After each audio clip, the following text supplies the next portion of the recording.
Hello friends. Did you know nearly 80% of those who watch my videos aren't subscribed? If you enjoy these stories, please hit that subscribe button and leave a like. It really helps. Thank you for being here. By the way, where are you watching from? Let me know in the comments.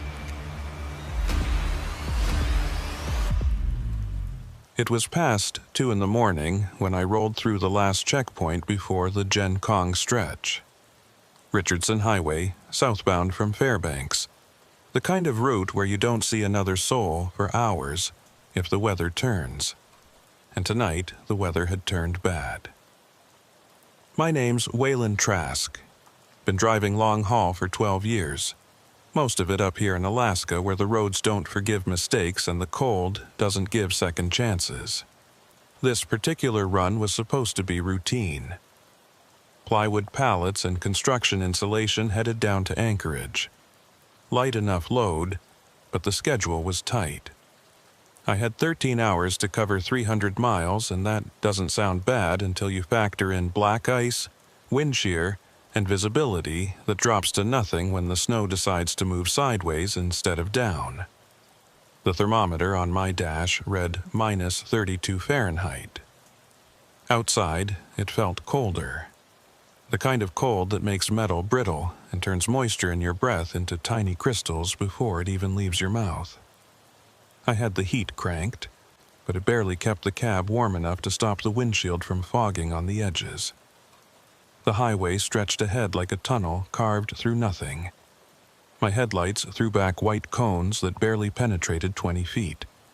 Beyond that, just darkness and the occasional reflective marker blinking past like weak little heartbeats. The road was narrow here, 2 lanes with no shoulder worth mentioning, just a steep embankment on one side and a drop into frozen scrub on the other. Chain laws were in effect, and I could hear mine clanking in rhythm under the trailer, a metallic song that usually puts me at ease.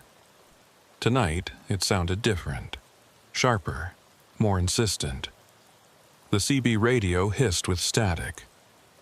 I'd been monitoring Channel 19 for the last hour, hoping to catch another driver, maybe get a weather update or just hear a human voice. Nothing. Just that endless wash of white noise, occasionally broken by a pop or a crackle that made me think someone was about to come through but never did. I reached for my thermos, still half full of coffee that had gone lukewarm an hour ago. Didn't matter. I drank it anyway, eyes on the road, one hand on the wheel. The wipers scraped across the windshield in lazy intervals, pushing aside the fine snow that kept accumulating. It wasn't a blizzard, not yet, but it was building.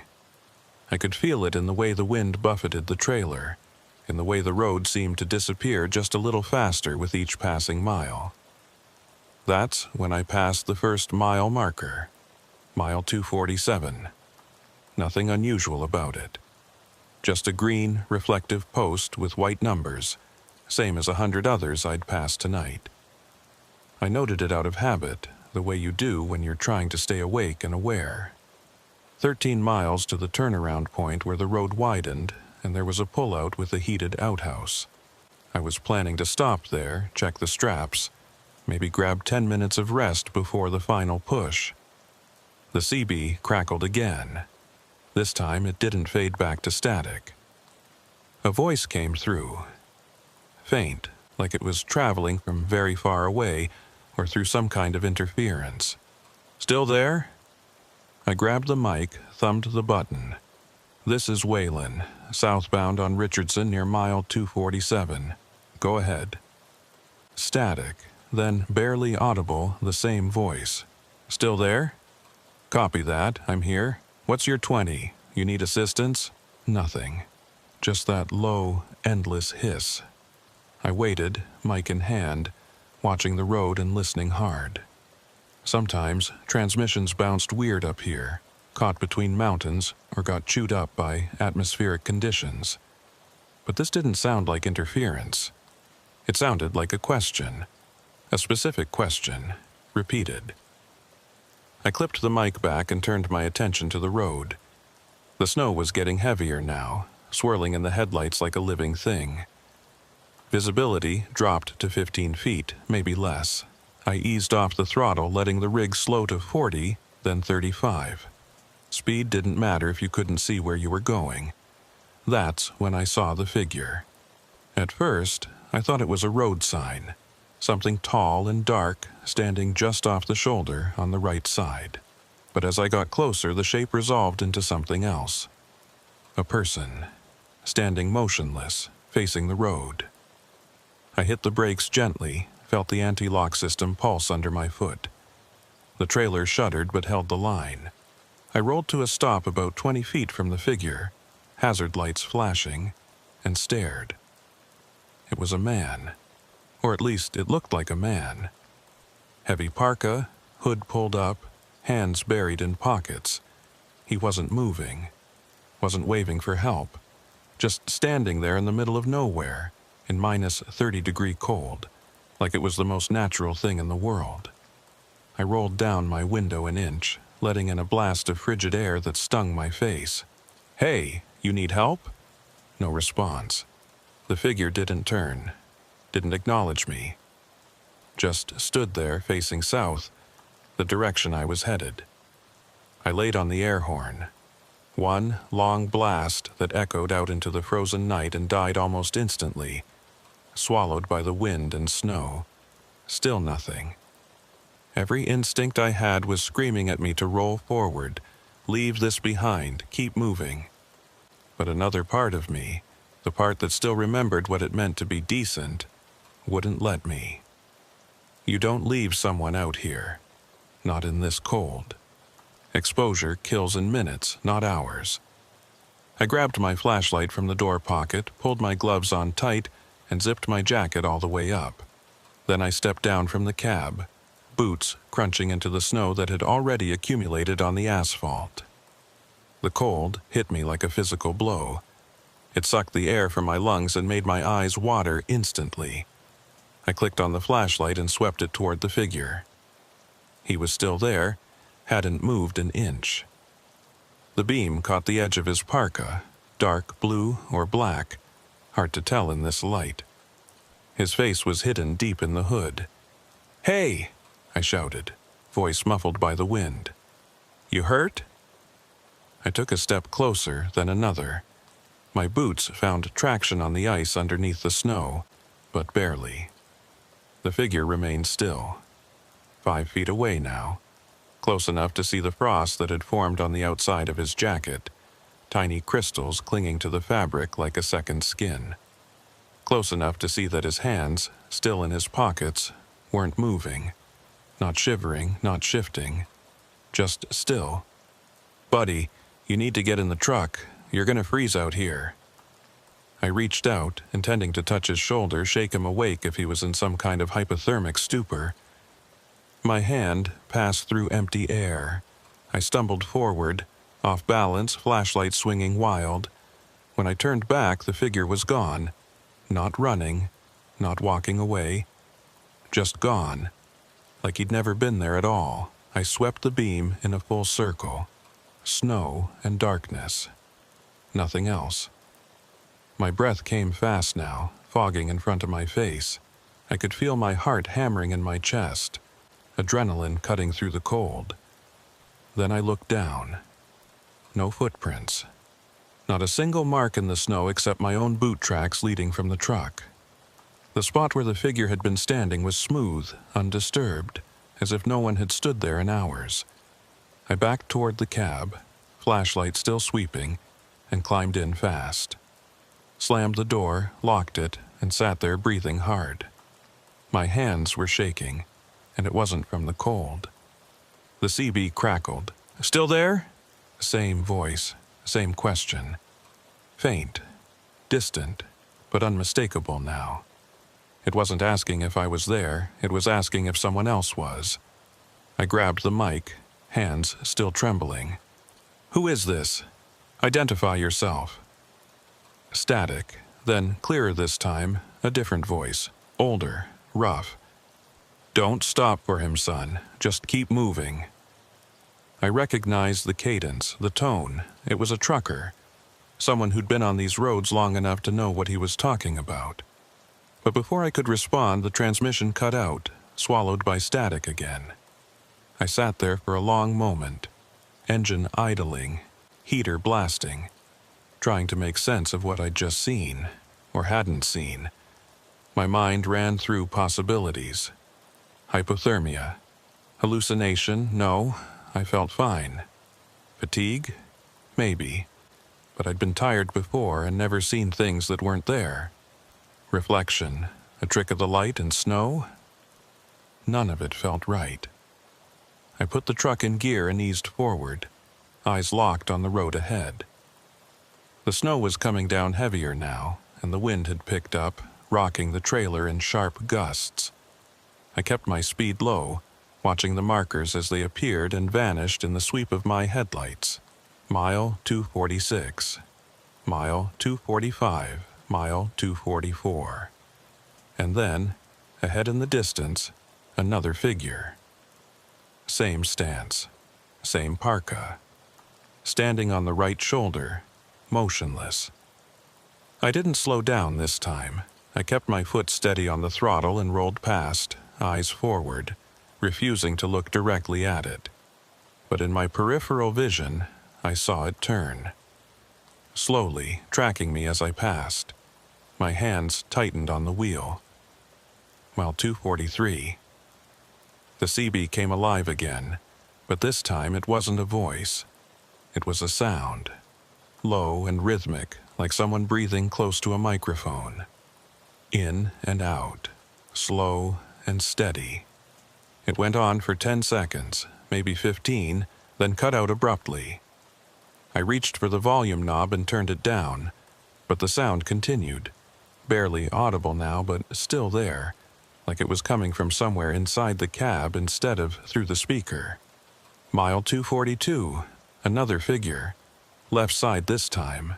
Same parka, same stillness. I didn't look, didn't slow, didn't stop.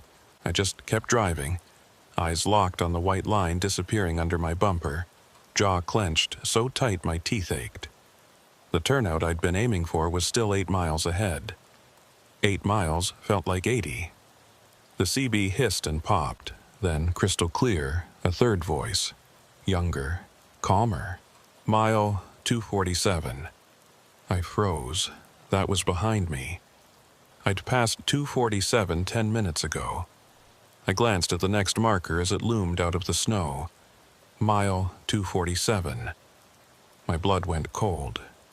I checked the odometer. I'd driven at least 5 miles since I first stopped. The numbers didn't lie, but the marker did. Or I did, or something in between. I pressed the throttle down, felt the engine growl as the rig picked up speed. 35, 40, 45. The chains screamed against the ice, and the trailer started to sway, but I didn't care. I needed to get out of this stretch. I needed to see something different, anything different. Mile 247, again. No. I slammed the brakes, felt the entire rig lurch and skid, tires fighting for grip. The trailer jackknifed slightly, then straightened as the anti-lock system kicked in. I came to a stop in the middle of the road, hazards flashing, breath coming in ragged gasps. The CB crackled one more time. "Still there?" I didn't answer, I just sat there, staring at the mile marker in my headlights, watching the snow swirl around it like it was the only solid thing left in the world. And then, slowly, I saw another figure step into view, directly in front of the truck. Same parka, same stillness. But this time, the hood was down, and I could see its face. It was my face. I don't know how long I sat there, staring at my own face in the headlights. Could have been seconds, could have been minutes. Time felt wrong, stretched thin like taffy pulled too far. The figure standing in front of my truck looked exactly like me. Same build, same weathered features, same scar on the left cheek from a bar fight in Whitehorse 10 years back. Even the way it stood, weight shifted slightly to the right, favoring the hip I'd injured in a rollover near Prudhoe Bay. But the eyes were different, empty. like looking into two holes drilled through ice. My hands were locked on the steering wheel, knuckles white. Every survival instinct screamed at me to reverse, to turn around, to do anything except sit here and stare. But the road behind me was narrow. The trailer was long, and backing up on black ice in near-zero visibility was a good way to end up in a ditch or worse. The figure tilted its head. A small movement, curious, like it was studying me the same way I was studying it. Then it smiled. Not a friendly smile. Not cruel either. Just empty. Mechanical. Like someone who'd forgotten how the expression was supposed to work and was copying it from memory. I grabbed the mic, hands shaking so bad I nearly dropped it. "This is Wayland Trask, southbound Richardson, mile 247. If anyone can hear me, I need assistance. I need..." Static swallowed my words. The CB hissed and popped, then went completely silent. Not even the background noise. Just nothing. The figure took a step closer. I jammed the truck into reverse, heard the warning beeps, felt the trailer shift. My boot pressed down on the throttle, and the rig started rolling backward, slow and awkward. The figure didn't chase. It just stood there, watching. That empty smile still fixed on its face. I backed up 20 feet, 30, eyes flicking between the mirrors and the windshield. The figure grew smaller in the headlights but never disappeared completely. It just stood there in the middle of the road, arms at its sides now, perfectly still.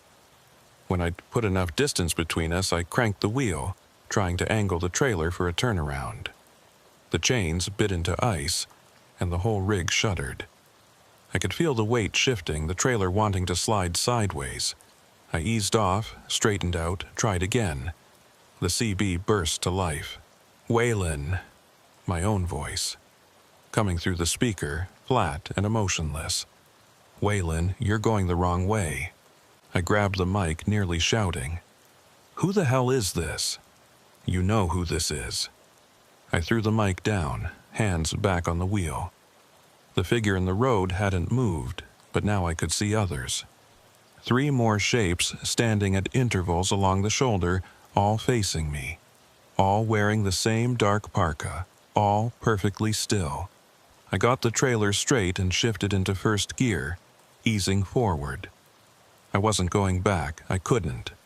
North meant Fairbanks, meant people, meant warmth and lights and sanity. South was just more empty road and whatever the hell was standing in it. But when I started moving forward, the figure in the road didn't step aside. I laid on the horn. A long, desperate blast that echoed out into the frozen night. The figure didn't flinch. It just stood there, arms spread now, like it was waiting to embrace the truck. I couldn't stop, not again. If I stopped, I don't think I'd start moving again. I pressed down on the throttle, felt the engine roar. The speedometer climbed. 20 miles per hour. 25. The figure grew larger in the windshield, close enough now that I could see the frost on its parka, the empty expression on its face. At the last second, it stepped aside. Not quickly, not in fear, just a casual sidestep, like it had known all along I wouldn't hit it. Like this was all part of some game I didn't understand. I blasted past, trailer swaying, chains screaming. In the mirror, I saw it turn and watch me go. Saw the others on the shoulder turn as well, moving in perfect unison. Mile 246 appeared in my headlights. Then 245. Each one a small victory. Each one proof that I was moving forward. Getting away from whatever that was, putting distance between me and mile 247. The CB stayed silent. No voices, no static, nothing. I tried switching channels, cycling through all 40, but every single one was dead. Like the radio had stopped working entirely, except I could still see the power light on, still see the channel numbers changing. I pushed the speed up to 50, which was insane in these conditions, but I didn't care anymore. The road was empty, The shoulders were clear, and I just needed to get somewhere with lights and people and proof that the world was still normal. Mile 240. The turnout was close now. Just a few more miles. I could see it in my mind, the wide pullout with the tall lights and the heated outhouse, and maybe, if I was lucky, another truck stopped there. Someone I could talk to. Someone who could tell me I was overtired, hallucinating, losing my mind in the cold. Mile 237. The snow was starting to ease. The wind had died down. Visibility was improving, and I could see further down the road now, maybe 50 feet instead of 20. Everything was getting better. Everything was going to be fine. Mile 247. My foot slammed the brake pedal before my brain even processed what I'd seen. The truck skidded, fishtailed, and came to a stop at an angle across both lanes. I sat there, breathing hard, staring at the mile marker in disbelief. I'd driven 10 miles. I'd watched every single marker. 246, 245, 244, all the way down to 237. I hadn't imagined it. I hadn't blinked and missed something. I'd counted every single one. But here I was, mile 247. Again. The CB crackled. Still there? Different voice this time. Older. Rough. The same one that had warned me earlier. I grabbed the mic, hands shaking. Yeah, I'm still here. What the hell is going on? You stopped, didn't you? I had to. There was someone in the road. There's always someone in the road, son. That's how it works. How what works? What is this? Static, long and empty. Then the voice came back, quieter now. You're in the loop. Mile 247. Some of us, we get stuck here, don't know why. Don't know how to get out. I've been here for, hell, I don't even know anymore. Time doesn't work right. That's impossible. Yeah, that's what I thought too. How do I get out? Silence, then barely audible. I don't know if you can. The transmission cut out. I sat there, engine idling, hands gripping the wheel so tight my fingers ached. The loop, mile 247. Stuck driving the same stretch of road over and over, watching the markers count down only to reset, seeing figures that weren't there, hearing voices that couldn't be real. I looked at my fuel gauge, 3/4 full. I'd started the night with a full tank. Either the gauge was broken or I hadn't been driving as long as I thought. Or time really didn't work right here. A tap on my window made me jump so hard I hit my head on the roof. I turned, flashlight already in hand, beam cutting through the darkness. A face stared back at me through the glass. Not my face this time. Someone else. A woman, maybe 50, with gray hair and tired eyes. She was wearing a parka, hood down, and her lips were moving. I couldn't hear what she was saying. The wind had picked up again, and the glass was too thick, but I could read her lips well enough. Let me in. I shook my head, mouthing back, can't. She slapped the window with her palm, not angry, desperate. Please, let me in, I'm so cold. Every instinct told me not to open that door. Not after what I'd seen. Not after the figure with my face. But she looked real. She looked human. And if there was even a chance she was stuck out here like me, that she needed help. I reached for the door lock. Her face changed. The desperation vanished, replaced by that same empty expression I'd seen on my own face earlier. Her hand pressed against the glass, and I saw now that her fingers were wrong. Too long, too thin, like someone had stretched them out and forgotten to stop. I jerked my hand back from the lock. She smiled, that same mechanical, joyless smile, and stepped away from the truck. 3 more figures emerged from the darkness behind her, all wearing parkas. all with that same empty expression. They didn't approach. They just stood there in a line, watching. The CB crackled again, my own voice coming through the speaker. "You can't leave, Waylon. None of us can." I grabbed the mic, shouting now. "I'm not you. I'm not stuck here." "Not yet, but you stopped. And once you stop..." The transmission faded. I threw the mic down and jammed the truck into gear. The figures didn't move as I rolled forward. They just watched, heads turning in unison to follow my movement.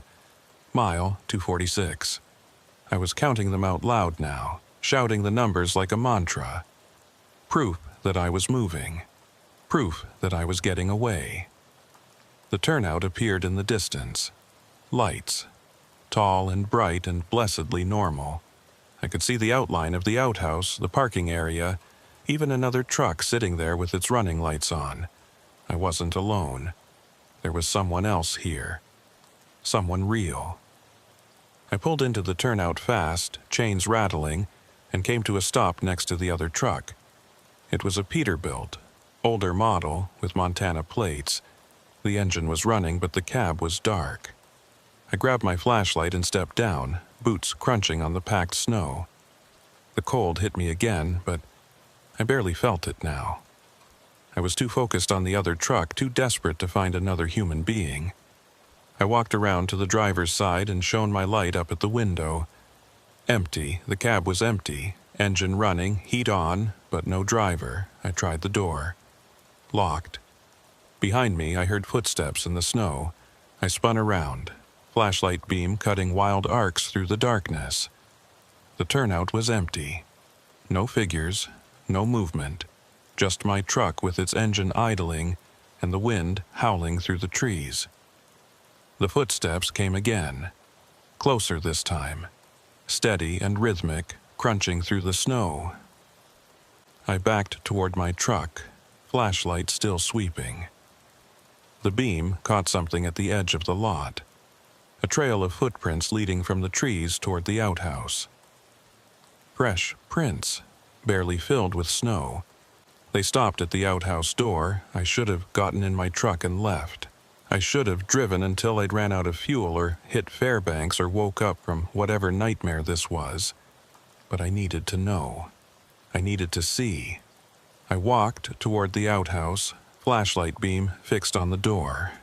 It was one of those prefab concrete jobs, thick walls and a heavy door with a spring hinge, the kind that slams shut hard if you don't hold it. The door was open, just a crack.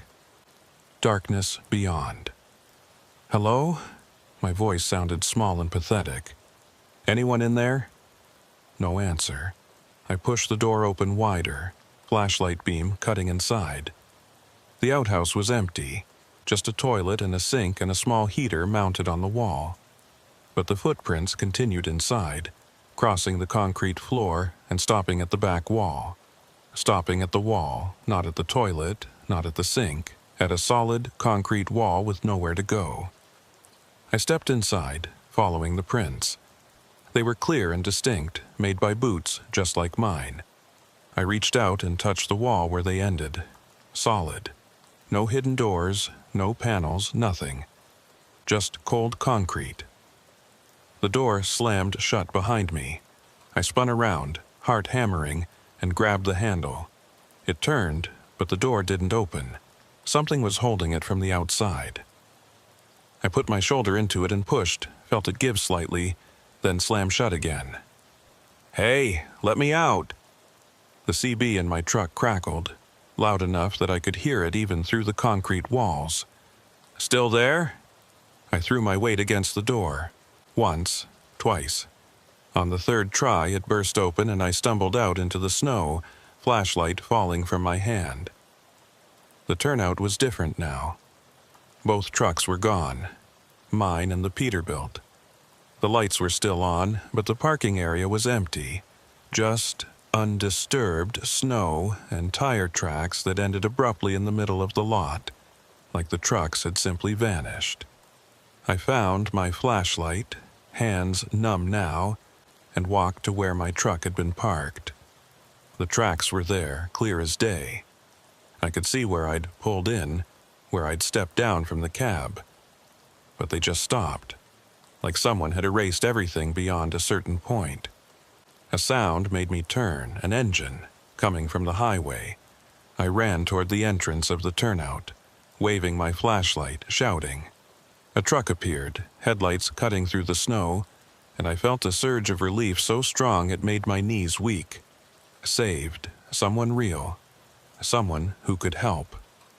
The truck slowed as it approached, and I could see the driver's face through the windshield. My face, looking back at me with those same empty eyes. The truck rolled past without stopping, chains clanking, exhaust trailing white in the cold air. I watched it disappear down the highway, heading south toward mile 2 of 46. The CB crackled somewhere in the distance. My voice, repeating the same question I'd heard a dozen times tonight. Still there? I looked down at my hands. They were shaking. Not from cold, from something else, something worse. I walked back to the spot where my truck had been, following my own footprints in the snow. They led to the edge of the parking area, then stopped, right at the point where the tire tracks ended. I looked up at the mile marker next to the turnout. Mile 247. I'd never left at all. I stood in the empty turnout for what felt like hours, watching my breath fog in the freezing air, trying to understand what had just happened. My truck was gone. The other truck was gone. But my footprints were still there in the snow, leading from where I'd parked to where I stood now, as real and solid as anything I'd ever seen. The cold was starting to seep through my jacket now, a deep ache that spread from my fingers up through my arms. I'd been outside too long without shelter. That was dangerous. That was how people died up here. You get disoriented, you wander away from your vehicle, and they find you 3 days later frozen solid in a ditch. Except I hadn't wandered away. My truck had disappeared. I walked back to the outhouse, the only structure still standing.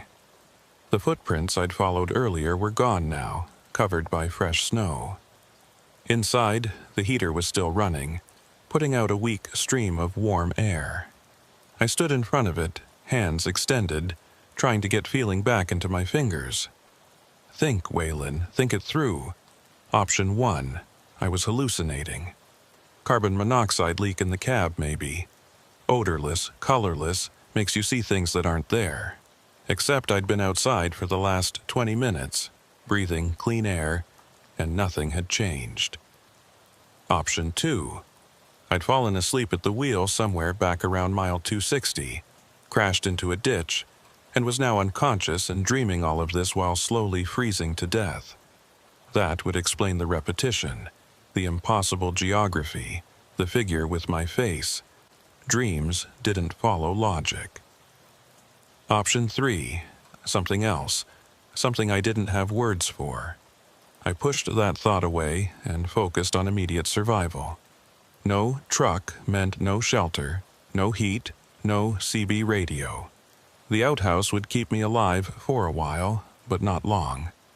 The heater was electric, running off the turnout's power, but if the temperature dropped any lower, it wouldn't be enough. I needed to flag down another driver, get a ride to the next town, call for help. I stepped back outside and walked to the highway entrance. The road stretched in both directions, empty and white under the falling snow. No headlights, no sound except the wind. I'd wait. Someone would come eventually. This was a major highway, not some abandoned logging road. Trucks ran this route every night, carrying freight up and down the state. Someone would stop. Someone would help. I checked my watch. 3:47 a.m. I looked away, then looked back. 3:47 a.m. I counted to 60 in my head, watched the second hand sweep around the face. When I checked again, it still read 3:47. I tapped the crystal. The second hand was moving normally, ticking away, but the minute hand stayed frozen in place. My watch had stopped. Or time had. I wasn't sure which possibility scared me more. Movement caught my eye. Down the highway coming from the north, headlights. I stepped into the middle of the road, waving my arms. The lights grew closer, resolving into a pickup truck with a plow blade mounted on the front. Not ideal, but better than nothing. I kept waving, and the truck slowed, engine rumbling as it pulled to a stop about 10 feet away. The driver's window rolled down. A man leaned out, maybe 60 years old, with a grizzled beard and a stained baseball cap pulled low. He looked me up and down, expression unreadable. "You broke down?" "Yeah," I said, relief flooding through me. "Well, no, it's complicated. I'm a trucker. I pulled in here about 30 minutes ago, and when I came out of the outhouse, my rig was gone." The man's expression didn't change. "Gone? Vanished? Like it was never there?" He studied me for a long moment, then nodded slowly. "You at mile 247? The question made my blood run cold. "How did you know that?" "Because you're not the first." He jerked his thumb toward the passenger seat. "Get in. We need to talk." I didn't hesitate. I climbed into the cab, grateful for the blast of heat coming from the vents. The interior smelled like diesel fuel and old coffee. Tools rattled in the back seat. The man put the truck in gear and rolled forward, back onto the highway. South, toward mile 247. "Wait," I said. "We're going the wrong way. Fairbanks is north." "Can't go north," he said. "Not from here. Road only goes one direction." "That doesn't make sense." "Nothing about this place makes sense." He glanced at me. "Name's Cody Brannigan. I'm a mechanic out of Glen Allen, or I was anyway. Been stuck on this stretch for longer than I care to think about." "Stuck? What do you mean, stuck?" "Same as you. Came through here 3 weeks ago, or maybe 3 months, hard to say. Saw something in the road, stopped to check it out, and haven't been able to leave since. Every time I try to drive north, I end up back at 247. Every time I try to go south, same thing. Just keeps looping." I stared at him, trying to process what he was saying. "That's impossible." "Yeah," he smiled, but there was no humor in it. That's what I thought too. We drove in silence for a minute. I watched the mile markers tick past. 246, 245, 244, all the way down to 238. Then 247 appeared in the headlights again. Cody didn't seem surprised. He just kept driving, expression neutral, like this was normal. "How many of us are there?" I asked. "Hard to say. I've seen maybe a dozen different people. Some of them last a few days, then they're gone. Some stick around longer. There's one guy says he's been here for years, but I don't know if I believe him. Time doesn't work right. You can't trust your memory." "What about those figures? The ones in the parkas?" Cody's hands tightened on the wheel. "You saw them?" "Yeah. One of them had my face. That means you're in deep. That's when you know you're not getting out." He glanced at me again. "Did you talk to it?" "No, I mean I heard it on the CB, but I didn't talk to it." "Good, don't. They're not us, even though they look like us. They're something else, something that's been here longer than any of us." We passed another figure on the shoulder. Different parka this time, red instead of blue. It turned to watch us go by, and I caught a glimpse of its face. Not mine, someone else's. But the eyes were the same, empty and cold. "What do they want?" I asked. "Don't know. Maybe nothing. Maybe they're just part of the loop, same as us. Or maybe they're what's keeping us here. There has to be a way out." Cody was quiet for a moment. Then he said, "There's a lodge. About 6 miles south of 247, if you can call anything here south. Old hunting lodge, been abandoned for years. Guy named Hollis Everhart runs it now. or used to. He knows more about this place than anyone else I've met. If there's a way out, he'd know. Take me there. Can't. You have to find it yourself. That's part of the rules. What rules? The rules of the loop. You can't be let out. You have to choose to leave. Otherwise, you just end up back at 247. He pulled the truck over to the shoulder and put it into park. This is as far as I can take you. I looked out at the empty highway. No lights, no signs, nothing to indicate where the lodge might be. How am I supposed to find it? Watch for the cairn. Stack of rocks on the right side, about chest high. Road's not marked, but you'll see it if you're looking. He reached across and opened my door. Good luck. I climbed out, cold air hitting me like a punch. Wait, what if I don't find it? Cody looked at me through the open door. Then you end up like the rest of us, driving in circles until you forget why you started. He pulled the door shut and drove away, taillights fading into the snow. I stood there for a moment, then started walking. South, following the white line painted on the edge of the road.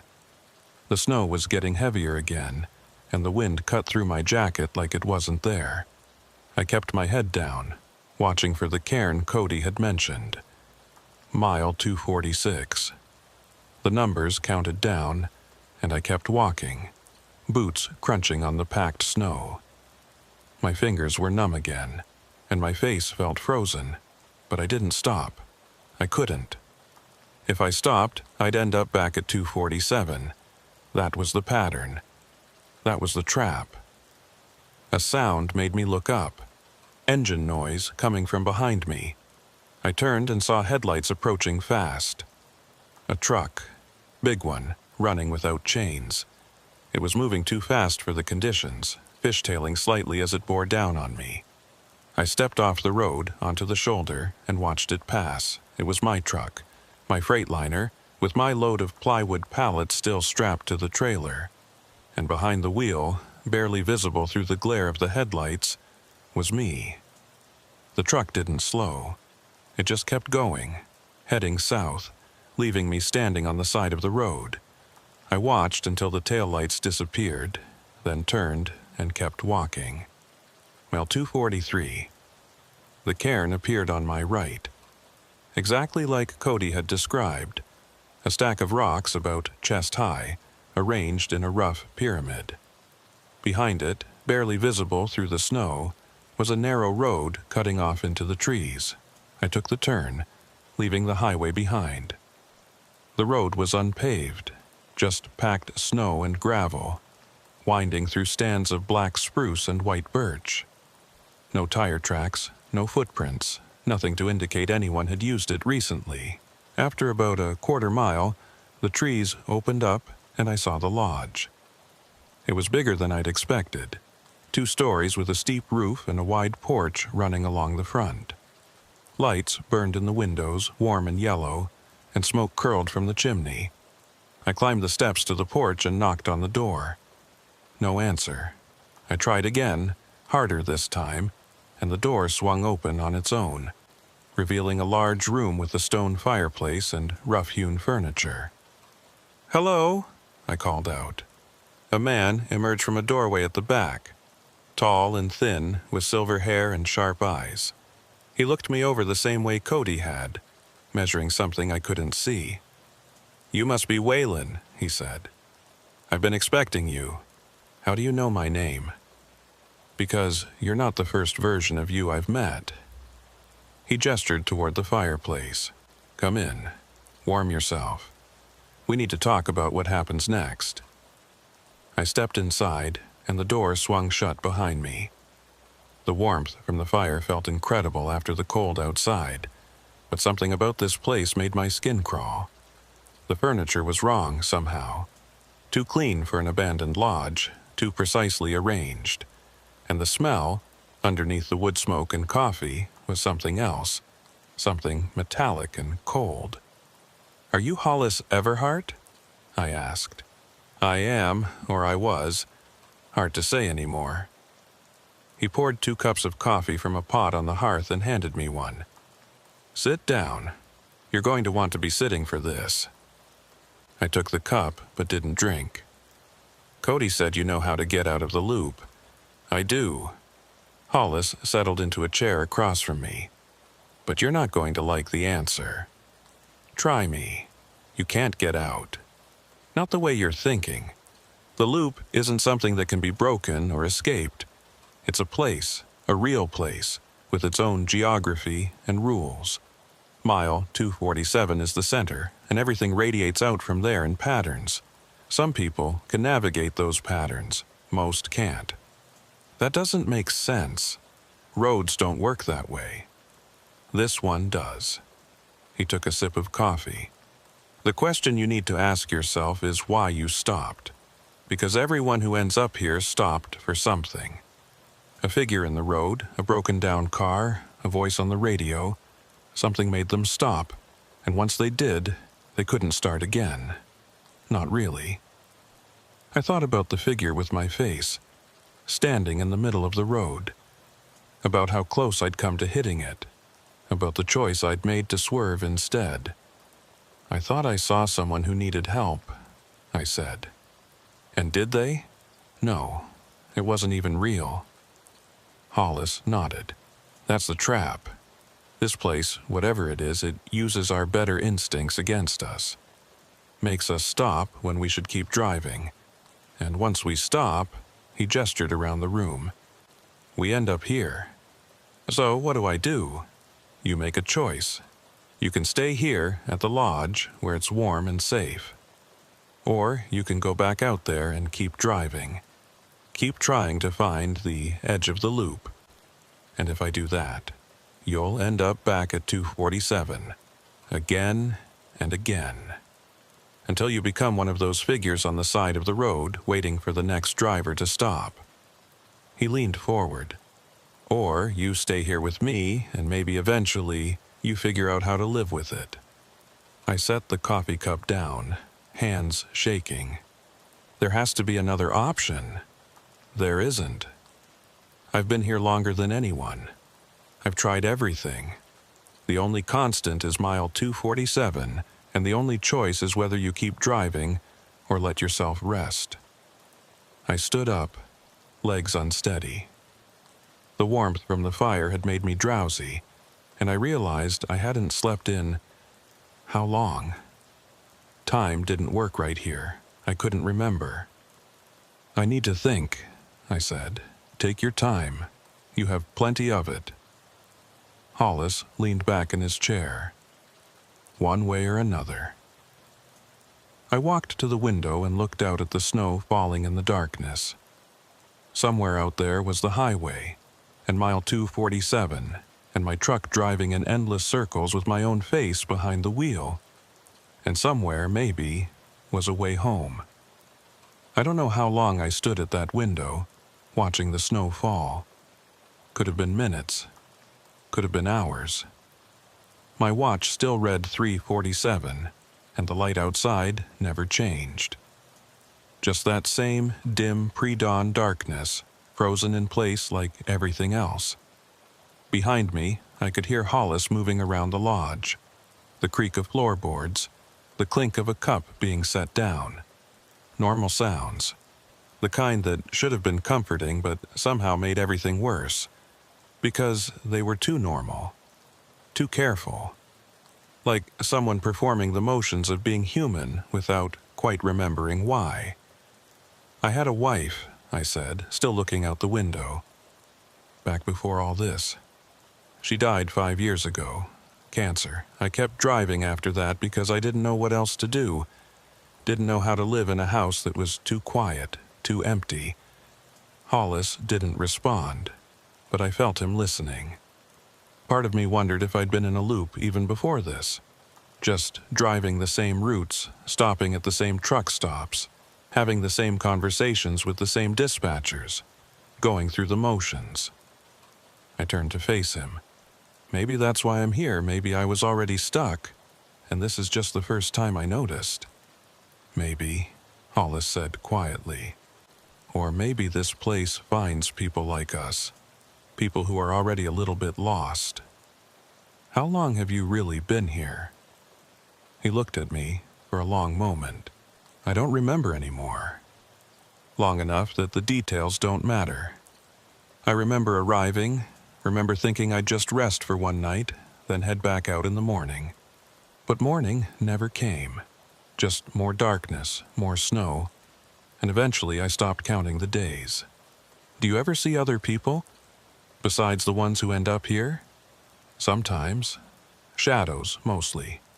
People who might have been here before me or might have been here after. Time doesn't run straight here. It circles, like the road. He stood up and walked to a cabinet, pulling out a worn map. Here, I'll show you something. He spread the map on the table. It was a highway map of Alaska, the kind you'd pick up at a gas station. But someone had marked it up. Red pen tracing loops and spirals around mile 247. Mathematical notations in the margins that I didn't understand. Every person who ends up here makes the same mistake, Hollis said, finger tracing one of the loops. They think they can logic their way out. They count the miles, watch the markers, try to find the pattern. But the pattern isn't mathematical. It's... He paused, searching for words. It's emotional. It's about the moment you stopped, about what you were feeling when you decided to help instead of drive past. So, what? I'm being punished for trying to do the right thing? No, you're trapped by it. There's a difference. He looked up at me. What did you feel when you saw that figure in the road? The one that looked like you? I thought back to that moment. The figure standing motionless in the headlights. The empty eyes. The mechanical smile. Recognition, I said finally. Not just because it looked like me, but because I understood what it was doing. Standing in the road, waiting for someone to stop. Same thing I'd been doing for 5 years. Just waiting. Not for help. Just waiting. Hollis nodded slowly. Then maybe you understand more than you think. A sound outside made us both turn. An engine close by. I went to the window and looked out. My truck was parked in front of the lodge, engine running, headlights cutting through the snow. The driver's side door hung open. That's not possible, I said. I saw it drive past me on the highway. There's more than one version of you here now, Hollis said. The one who's still driving. The one who stopped at the turnout. The one who came to the lodge. They're all real, and they're all you, and they're all stuck in their own version of the same loop. I stared at the truck. My truck. Sitting there idling, waiting for me to climb back in and keep driving, back to 247, back to the beginning. What happens if I get in? You'll drive. You'll pass the markers, count them down, think you're making progress, and then you'll end up back at 247, and you'll do it again. Just like you have been doing. Just like you'll keep doing. Forever. Until you forget why you started. Then you become one of them, one of the figures on the side of the road. He touched my shoulder. Or you stay here, with me. It's not much, but it's stable. It doesn't change, and after long enough, that starts to feel like something. I pulled away from his hand and walked towards the door. There has to be a way out. There has to be. Waylon. But I was already outside, boots crunching in the snow, heading for the truck. The cold hit me hard, but I barely felt it. I was focused on the open door, the warm cab, the familiar seat where I'd spent so many years of my life. I climbed in and pulled the door shut. The heater was running full blast, and my coffee cup was still in the holder, steam rising from it like I'd just poured it. The CB crackled with static. I grabbed the mic. This is Waylon Trask. Is anyone out there? Anyone real? The static continued for a moment. Then faintly, still there? I threw the mic down and put the truck in gear. The lodge was behind me now, lights fading in the mirror. I rolled back onto the narrow road, through the trees, until I reached the highway. Mile 244. I turned south and pressed down on the throttle. The engine roared, chains singing against the ice. I pushed it up to 60, which was insane in these conditions, but I didn't care anymore. I just needed to move. Needed to feel like I was going somewhere, anywhere except back to 247. Mile 243. The numbers counted down, each one a small victory. I was doing it. I was breaking the pattern. I just had to keep going. Keep the speed up. Don't stop for anything. A figure stepped into the road. Not slowly, not deliberately. It just appeared directly in my path, so close I didn't have time to react. I slammed the brakes and the truck went into a skid, trailer whipping sideways. I fought the wheel, trying to straighten out, but the weight was wrong and the ice was too slick. The truck tipped. Not violently, almost gently, like it was lying down to rest. I felt the world rotate, felt gravity shift, and then I was hanging in the straps as the cab settled on its side with a grinding crunch of metal and glass. For a moment, everything was quiet. Just the tick of the engine cooling and the hiss of air escaping from somewhere. I hung there in the straps, trying to process what had happened. The windshield was cracked but not shattered. I could see the road through it, tilted at a 90-degree angle, and standing there looking down at me through the glass was the figure. My face, my empty eyes. It crouched down, head tilted, studying me like I was something in a museum. Then it reached out and tapped the glass with one finger. 3 times, slow and deliberate. Tap, tap, tap. The CB crackled to life, even though the truck was on its side and shouldn't have had power. "Still there?" My own voice coming through the speaker. But this time, there was something else underneath it. An echo. Multiple voices layered together, all asking the same question. "Still there? Still there? Still there?" I reached for my seatbelt, fingers fumbling with the release. I needed to get out, needed to. The figure stood up and walked away.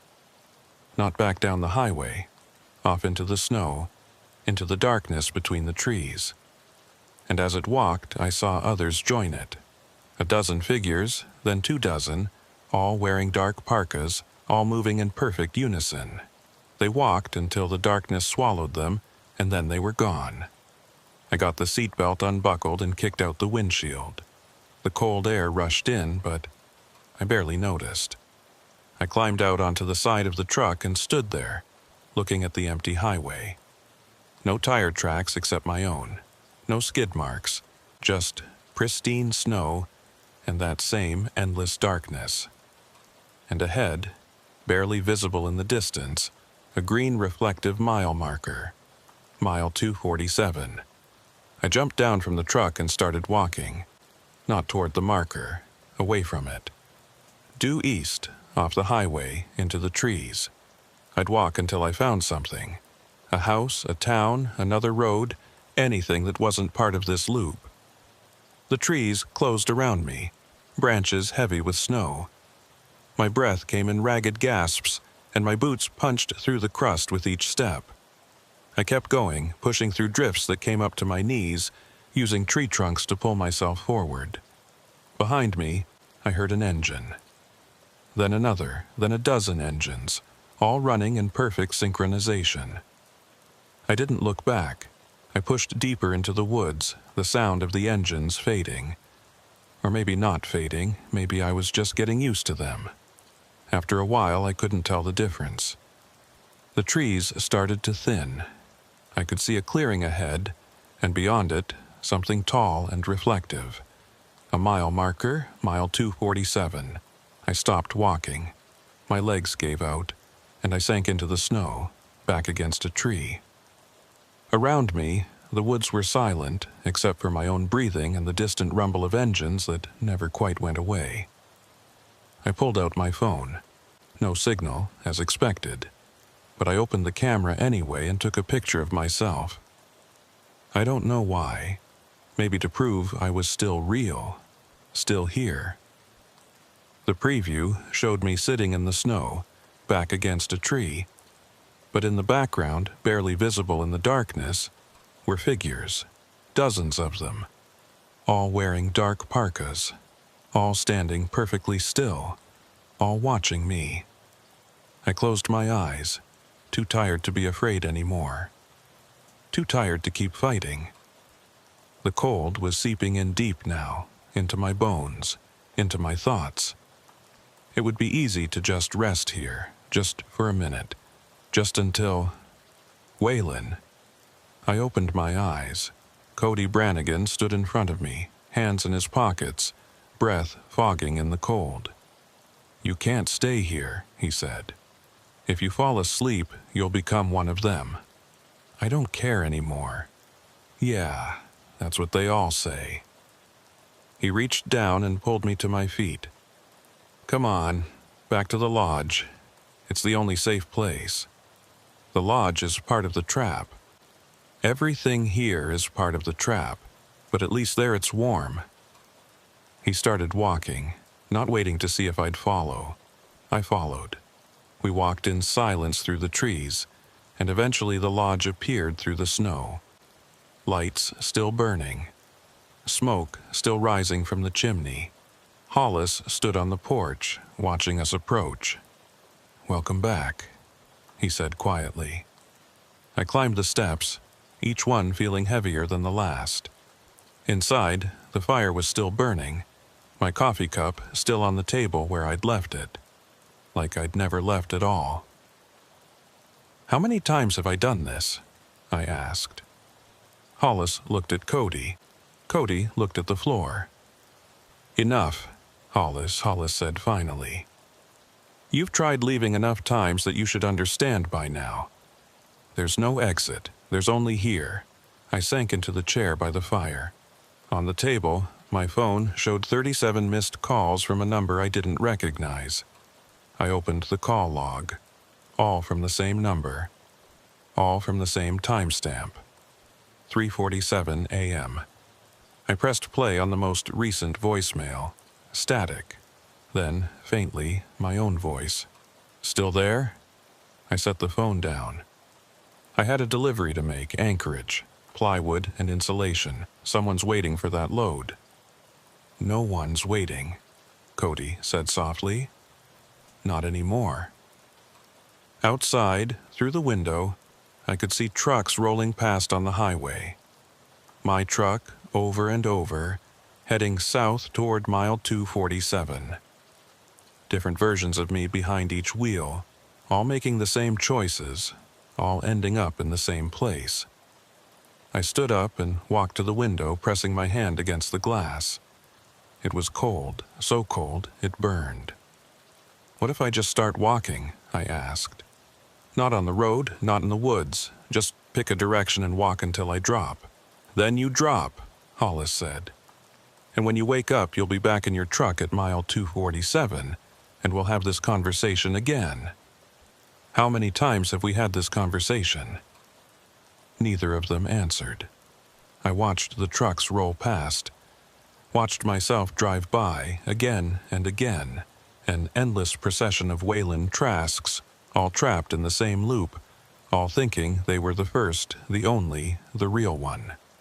The CB on the mantle crackled to life, even though it wasn't connected to anything. "Breaker, breaker. This is Wayland Trask.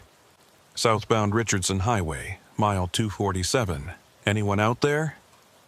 My voice, from when I first called for help, from the beginning of all this. "This is Wayland Trask, mile 247. I need assistance, there's something in the road." The same words I'd said, the same plea, and underneath it, barely audible, a chorus of other voices, other drivers, all calling from mile 247, all asking for help that would never come. I walked to the door and put my hand on the knob. "Don't," Hollis said. "You know what happens." "Yeah," I said. "I do." I opened the door and stepped out into the cold. The trucks were still passing, an endless stream of headlights cutting through the snow. I walked down from the porch and stood at the edge of the highway. A truck approached, my truck. I stepped into the road and raised my hand. The truck slowed, stopped. The driver's window rolled down and I looked up at my own face staring back at me with red, frightened eyes. "You need help?" I asked, my voice sounding strange in my own ears.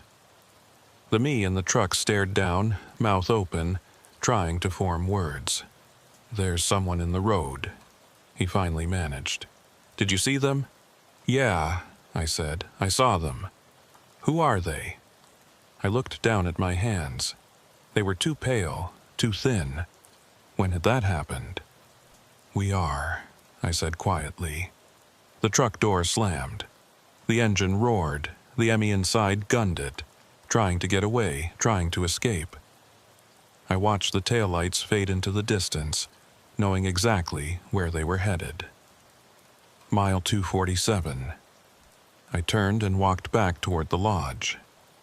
But when I reached the porch, I stopped. The door was closed, and through the window I could see Hollis and Cody sitting by the fire, talking to someone in my chair. Someone who looked exactly like me. I raised my hand to knock, but stopped. Behind me, on the highway, another truck was approaching. I could hear the chains, could hear the engine. I stepped off the porch and walked toward the road.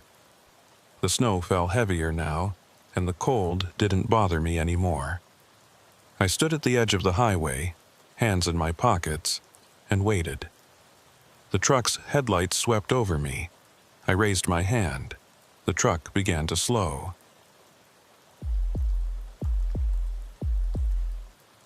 My name is Nolan Fitch, and I've been hauling freight through the Yukon for 8 years. Long enough to know which routes to take and which ones to avoid. Long enough to know that when the weather turns bad up here, you don't take chances. You follow the rules, you trust your equipment, and you never, ever take shortcuts through closed roads. But sometimes the choice gets made for you. It was late February, and I was running a load of mining equipment from Whitehorse down to Watson Lake. Standard run, nothing complicated. The forecast called for light snow, maybe some wind, but nothing I hadn't dealt with 100 times before. I left Whitehorse at 6 p.m., planning to make Watson Lake by 4 in the morning with a fuel stop somewhere in between. The first 2 hours went smooth. The Alaska highway was clear, traffic was light, and my rig was running like a dream. I had the heat cranked, a thermos of coffee in the cup holder, and a podcast playing through the speakers. Normal night. The kind that makes you forget how dangerous these roads can be when conditions change. The snow started around mile 80. Just a few flakes at first, dancing in the headlights, nothing to worry about. But within 20 minutes, it had turned into a full squall. Visibility dropped to maybe 30 feet, and the wind was picking up, buffeting the trailer hard enough that I had to keep both hands on the wheel. I slowed to 40, then 35, watching the road carefully. The highway had good shoulders here, but in weather like this, you couldn't see them until you were already halfway into the ditch. I kept my eyes on the reflectors, using them as a guide, and tried to ignore the way the wind made the whole rig shudder with each gust. That's when I saw the flares. Bright orange flames set up in a line across both lanes, creating a wall of light in the darkness. Behind them, I could make out the shape of a vehicle, lights flashing. I eased off the throttle and brought the rig to a stop about 50 feet back, hazards on. A figure emerged from behind the vehicle, walking toward me with a flashlight. As they got closer, I could see it was a state patrol officer, parka zipped up tight against the wind, face barely visible under the hood. I rolled down my window a crack, letting in a blast of freezing air. "Evening, officer, what's the situation?" "Highway's closed." Her voice was muffled by the wind. "Avalanche risk ahead. They're doing controlled blasting at Drum Peak, won't be clear until morning." I checked my watch, 8:45 p.m. "How far back is the last turnoff?" "About 60 miles. You'll have to head back to the junction and take the northern route through. That adds 4 hours to my run," I interrupted. "I've got a schedule to keep." She looked up at me, eyes hard. "Then you're going to miss your schedule. Roads closed. No exceptions." I sat there for a moment, engine idling, watching the snow pile up on my hood. 4 extra hours meant I'd be late delivering, which meant penalty fees, which meant my dispatcher would be on my ass for a week. But you don't argue with highway patrol, especially not up here where they can leave you stranded if you piss them off. "Copy that," I said. "I'll turn around." She nodded and stepped back, waving me off. I put the truck in reverse, found a wide spot in the road, and executed a 3-point turn that took 5 minutes and way too much space. By the time I got straightened out and heading north, the patrol vehicle was already disappearing in my mirror, swallowed by the snow. I drove back toward the junction, coffee going cold in my cup, mentally calculating how late I was going to be. The northern route was longer and slower, winding through mountain passes that added elevation and reduced speed limits. In good weather, it was manageable. In this, it was going to be a nightmare. The junction appeared after 45 minutes. A simple Y in the road, one branch continuing north, the other cutting west toward the interior. I was about to take the northern route when I saw the sign.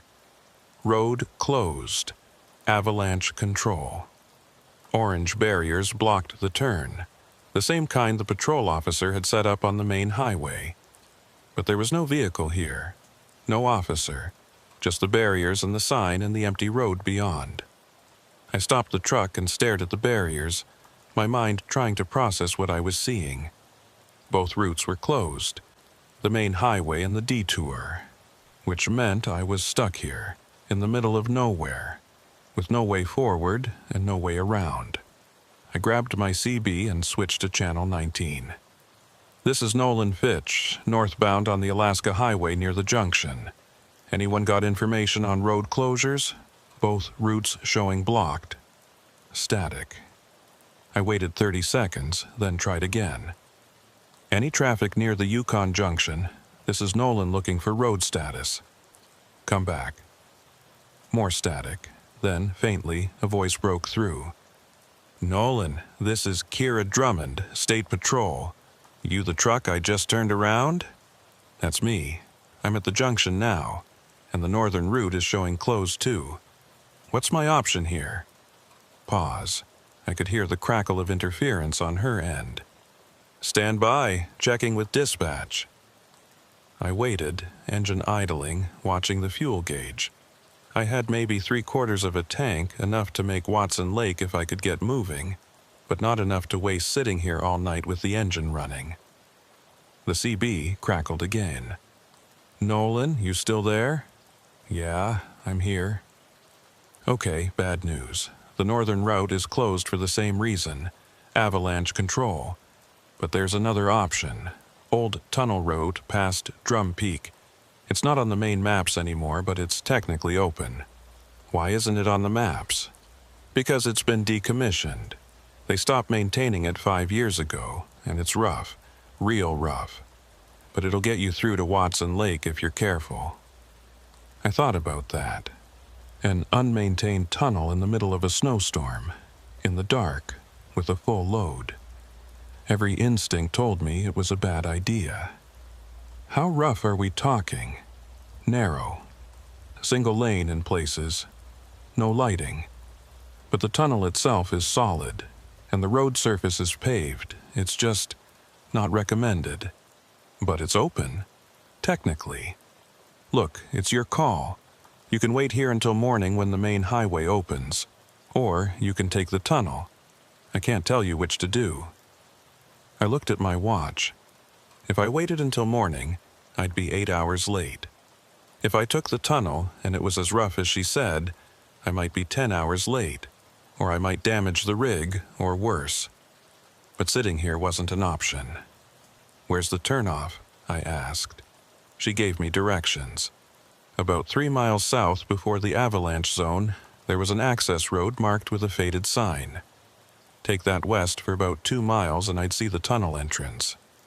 "Thanks for the info," I said. "I'll take my chances. Be careful in there. And Nolan, keep your radio on. If you run into trouble, call me. I'll be monitoring Channel 19. Copy that." I turned the truck around and headed south, back the way I'd come. The snow was heavier now, and the wind had picked up even more. I kept my speed low, eyes scanning for the turnoff. The access road appeared exactly where she'd said it would be. The sign was barely readable, half covered in snow and rust. "Drum Peak Access. Authorized vehicles only." No mention of a tunnel, no warning signs, just that one faded marker and a narrow road disappearing into the trees. I took the turn, feeling the rig jostle as I left the paved highway for gravel. The road was rougher than I'd expected, potholed and uneven, but passable, trees pressed close on both sides, their branches heavy with snow, creating a tunnel of darkness that my headlights barely penetrated. 2 miles felt like 10. The road twisted and climbed, forcing me to gear down and take it slow. My trailer swayed on the uneven surface, and I could hear the straps creaking as the load shifted slightly. Not dangerous yet, but something to watch. Then I saw it, the tunnel entrance. It was bigger than I'd expected, carved into the side of the mountain like a giant's mouth. Old concrete framing, stained with water damage and covered in moss. No lights. No signs except one. Tunnel closed, no entry. I stopped the truck about 20 feet from the entrance and stared at it. Closed. Kira had said it was open, technically open, but the sign clearly said otherwise. I grabbed the CB. "Kira, this is Nolan. I'm at the tunnel entrance and there's a sign saying it's closed." Long pause, then, "That's an old sign. They put it up when they decommissioned the route, but they never locked the gates. You should be able to drive through." "Should be?" "Look, I've had 2 other truckers use it in the last month. Both made it through fine. It's legal, just not recommended." I sat there, staring at the dark mouth of the tunnel. Every instinct I had was screaming at me to turn around, but the alternative was sitting in my truck all night, burning fuel, missing my delivery, and facing the consequences. I put the truck in gear and rolled forward. The tunnel swallowed my headlights like they were nothing. The darkness beyond was absolute, thick and heavy, pressing in from all sides. My high beams barely reached 50 feet, illuminating rough concrete walls that glistened with moisture. The road surface was paved but cracked, with potholes deep enough to see in the beam. I shifted into second gear and crept forward, watching the walls carefully. The tunnel was narrow, maybe 12 feet across, with barely a foot of clearance on either side of my trailer. I could hear the echo of my engine bouncing off the walls, a deep rumble that seemed to go on forever. The CB crackled. "Nolan, you in the tunnel?" "Yeah. Visibility is poor, but I'm moving." "Keep your speed low. There's a slight grade about halfway through, and the road surface gets worse. Should take you about 20 minutes to clear it." "Copy." I focused on driving, hands tight on the wheel, eyes flicking between the road ahead and my mirrors. The walls seemed to press closer the further I went, and I had to fight the urge to speed up, to get through this faster. Slow and steady. That was the only way. About 5 minutes in, I heard it. A sound, faint at first, almost lost under the rumble of the engine. Metallic, like chains dragging across concrete. I eased off the throttle and listened. The sound continued, rhythmic and steady, echoing through the tunnel from somewhere ahead. I grabbed the CB. "Kira, Do you know if there's maintenance going on in the tunnel? I'm hearing something up ahead. Static. No response. Kira, come back. Nothing. The CB was dead, just like it had been back at mile 247. No. Wrong thought. Wrong memory. That wasn't me. I shook my head, trying to focus. The sound was getting louder now. Closer. I slowed to a crawl, high beams straining against the darkness. Then I saw it. A shape barely visible in the distance. Something on the road ahead blocking the way. I stopped the truck, engine idling, and stared. It looked like a vehicle, but the proportions were wrong. Too low, too wide, and it wasn't moving. I hit the air horn. The blast echoed through the tunnel like thunder, bouncing off the walls and ceiling. The shape didn't move. I grabbed my flashlight and climbed down from the cab, boots hitting the wet pavement with a splash. The cold air inside the tunnel was different from outside. Stale, old, like it had been trapped down here for years. I walked toward the shape, flashlight beam cutting through the darkness. As I got closer, the details resolved. It was a truck, or had been.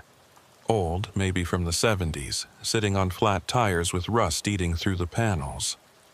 The driver's door hung open, and the windshield was cracked and covered in grime. I shone my light inside. Empty. No driver, no cargo, just decay. Behind me, from somewhere deeper in the tunnel, I heard the sound again. Chains dragging across concrete. Getting closer, I turned. Flashlight sweeping the darkness. Nothing. Just wet walls and empty road. I backed toward my truck, heart hammering. The sound stopped. I climbed into the cab and locked the door, which felt ridiculous but necessary. Through the windshield, I could see the abandoned truck sitting there like a warning, like proof that not everyone made it through. The CB crackled to life. "Nolan?" Kira's voice, faint and distorted. "Nolan, can you hear me?" I grabbed the mic. "Yeah, I'm here. There's an abandoned truck in the tunnel. Looks like it's been here for years." "What?" "Old truck, 70s maybe. Just sitting here in the middle of the road. Did you know about this?" Long pause, then, "No, there shouldn't be anything in there. The tunnel was cleared before they closed it." "Well, there's something here now. Can you get around it?" I looked at the abandoned truck, measuring the space between it and the walls. Maybe, if I was careful and lucky. "I can try." "Be careful. And Nolan, if anything feels wrong, back out. Don't take risks." "Copy that." I ended the transmission and put the truck in gear. Slowly, carefully, I eased forward, angling to pass the abandoned truck on the left. My mirror cleared it by inches, and I held my breath as the trailer followed. A scraping sound made me wince, metal on metal. But then I was past, and the road ahead was clear. I picked up speed, eager to get out of this tunnel and back into open air. The grade Kira had mentioned appeared, a gentle slope downward, and I let gravity help me along. That's when I saw the lights. Behind me.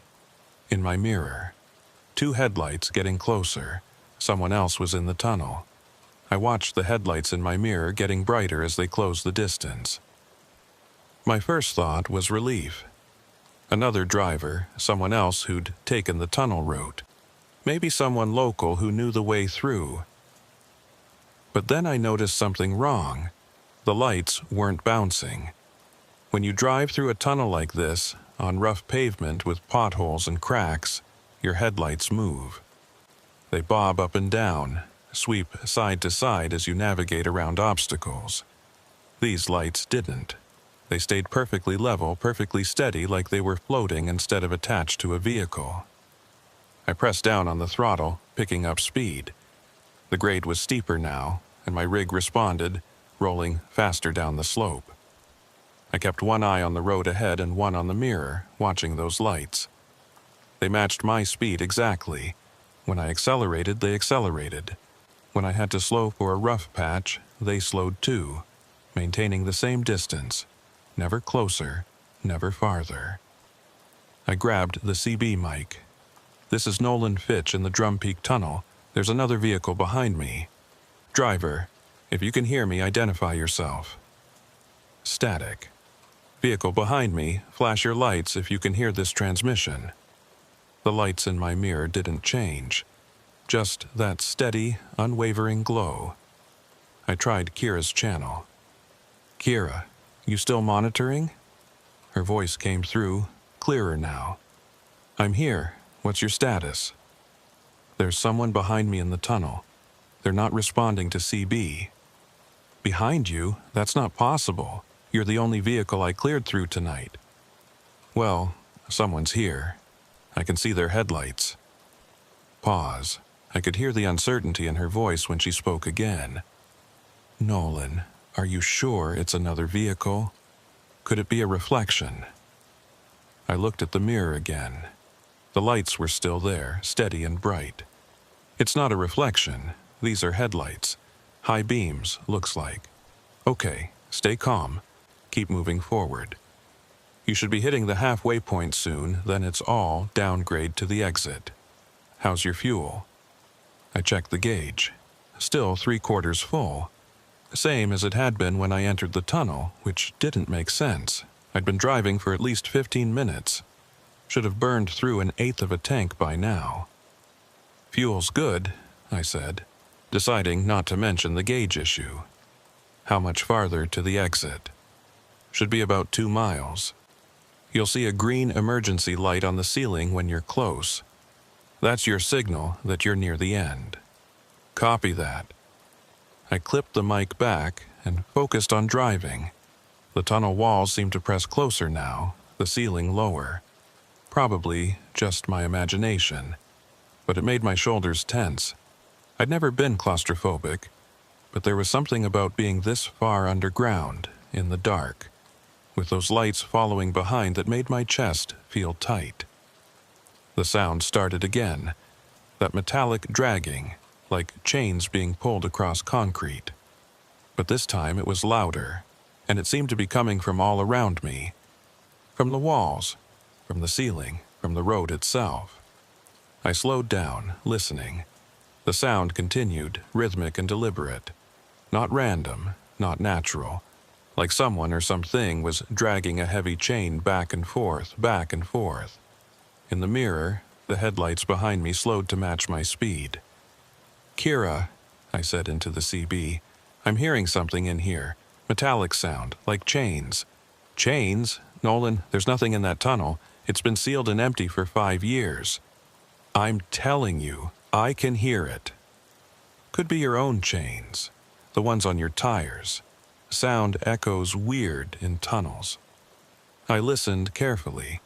My tire chains had a specific rhythm, a clinking that matched my speed. This was different, heavier, slower.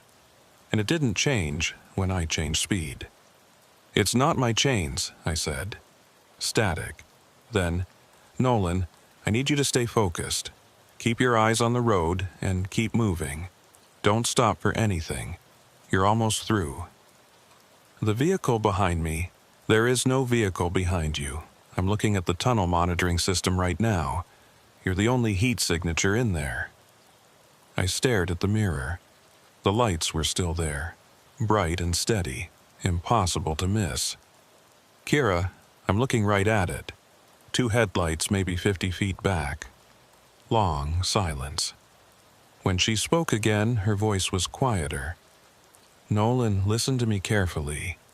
That tunnel has a history. Some drivers report seeing things that aren't there. Lights, shadows, sounds. It's disorienting. The lack of external reference points, the darkness, the echo. Your mind can play tricks. This isn't a trick. I know what I'm seeing. I believe that you're seeing something. But trust me when I tell you there's nothing behind you. The monitoring system doesn't lie. You're alone in there." I wanted to argue, but what was the point? Either she was wrong, or I was losing my mind. Neither option was comforting. I pressed down on the throttle, pushing my speed up to 40. The tunnel road was rough enough that anything faster felt dangerous, but I needed to get out of here. Needed to see daylight or street lights or anything that wasn't this endless concrete darkness. The lights behind me matched my speed again. Still 50 feet back, still perfectly level. Then they started to get closer. Not quickly, just a slow, steady approach. 45 feet, 40, 35. I watched the distance shrink in my mirror, my hands tightening on the wheel. "They're getting closer," I said into the CB. "Nolan, there's nothing there. Focus on the road ahead. You should see the green light soon." 30 feet, 25. I could almost make out the shape of the vehicle now, or what I thought was a vehicle. The lights were too bright, washing out any details, but there was a mass behind them, dark and indistinct. 20 feet. The metallic sound grew louder, more insistent, like dozens of chains being dragged at once, all moving in rhythm. The whole tunnel seemed to vibrate with it. 15 feet. I slammed the throttle down, pushing the rig to 50. The tunnel road blurred beneath me, potholes jarring the cab so hard my teeth rattled. But the lights kept coming. 10 feet. Then they stopped.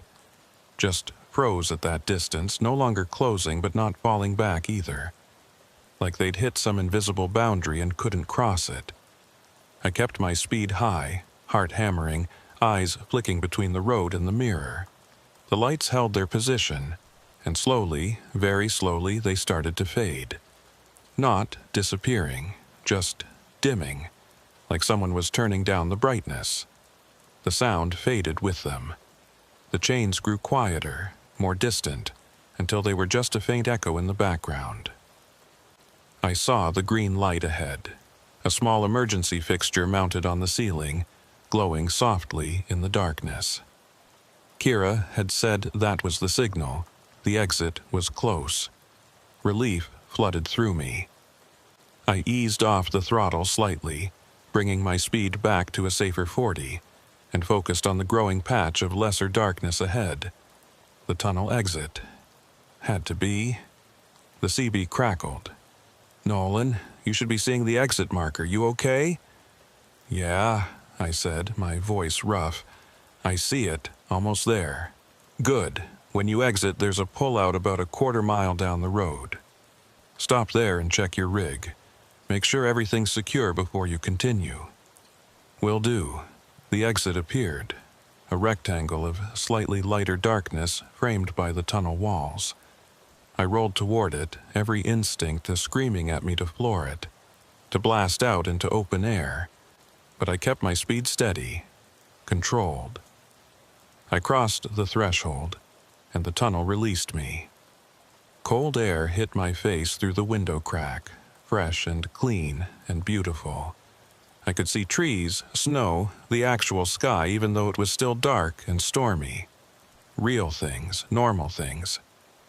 I pulled into the designated pullout and killed the engine, hands shaking as I released the wheel. For a long moment I just sat there, breathing hard, trying to process what had just happened. The tunnel entrance was behind me now, a dark mouth in the mountainside. I could see my tire tracks leading out of it, the only marks in the fresh snow.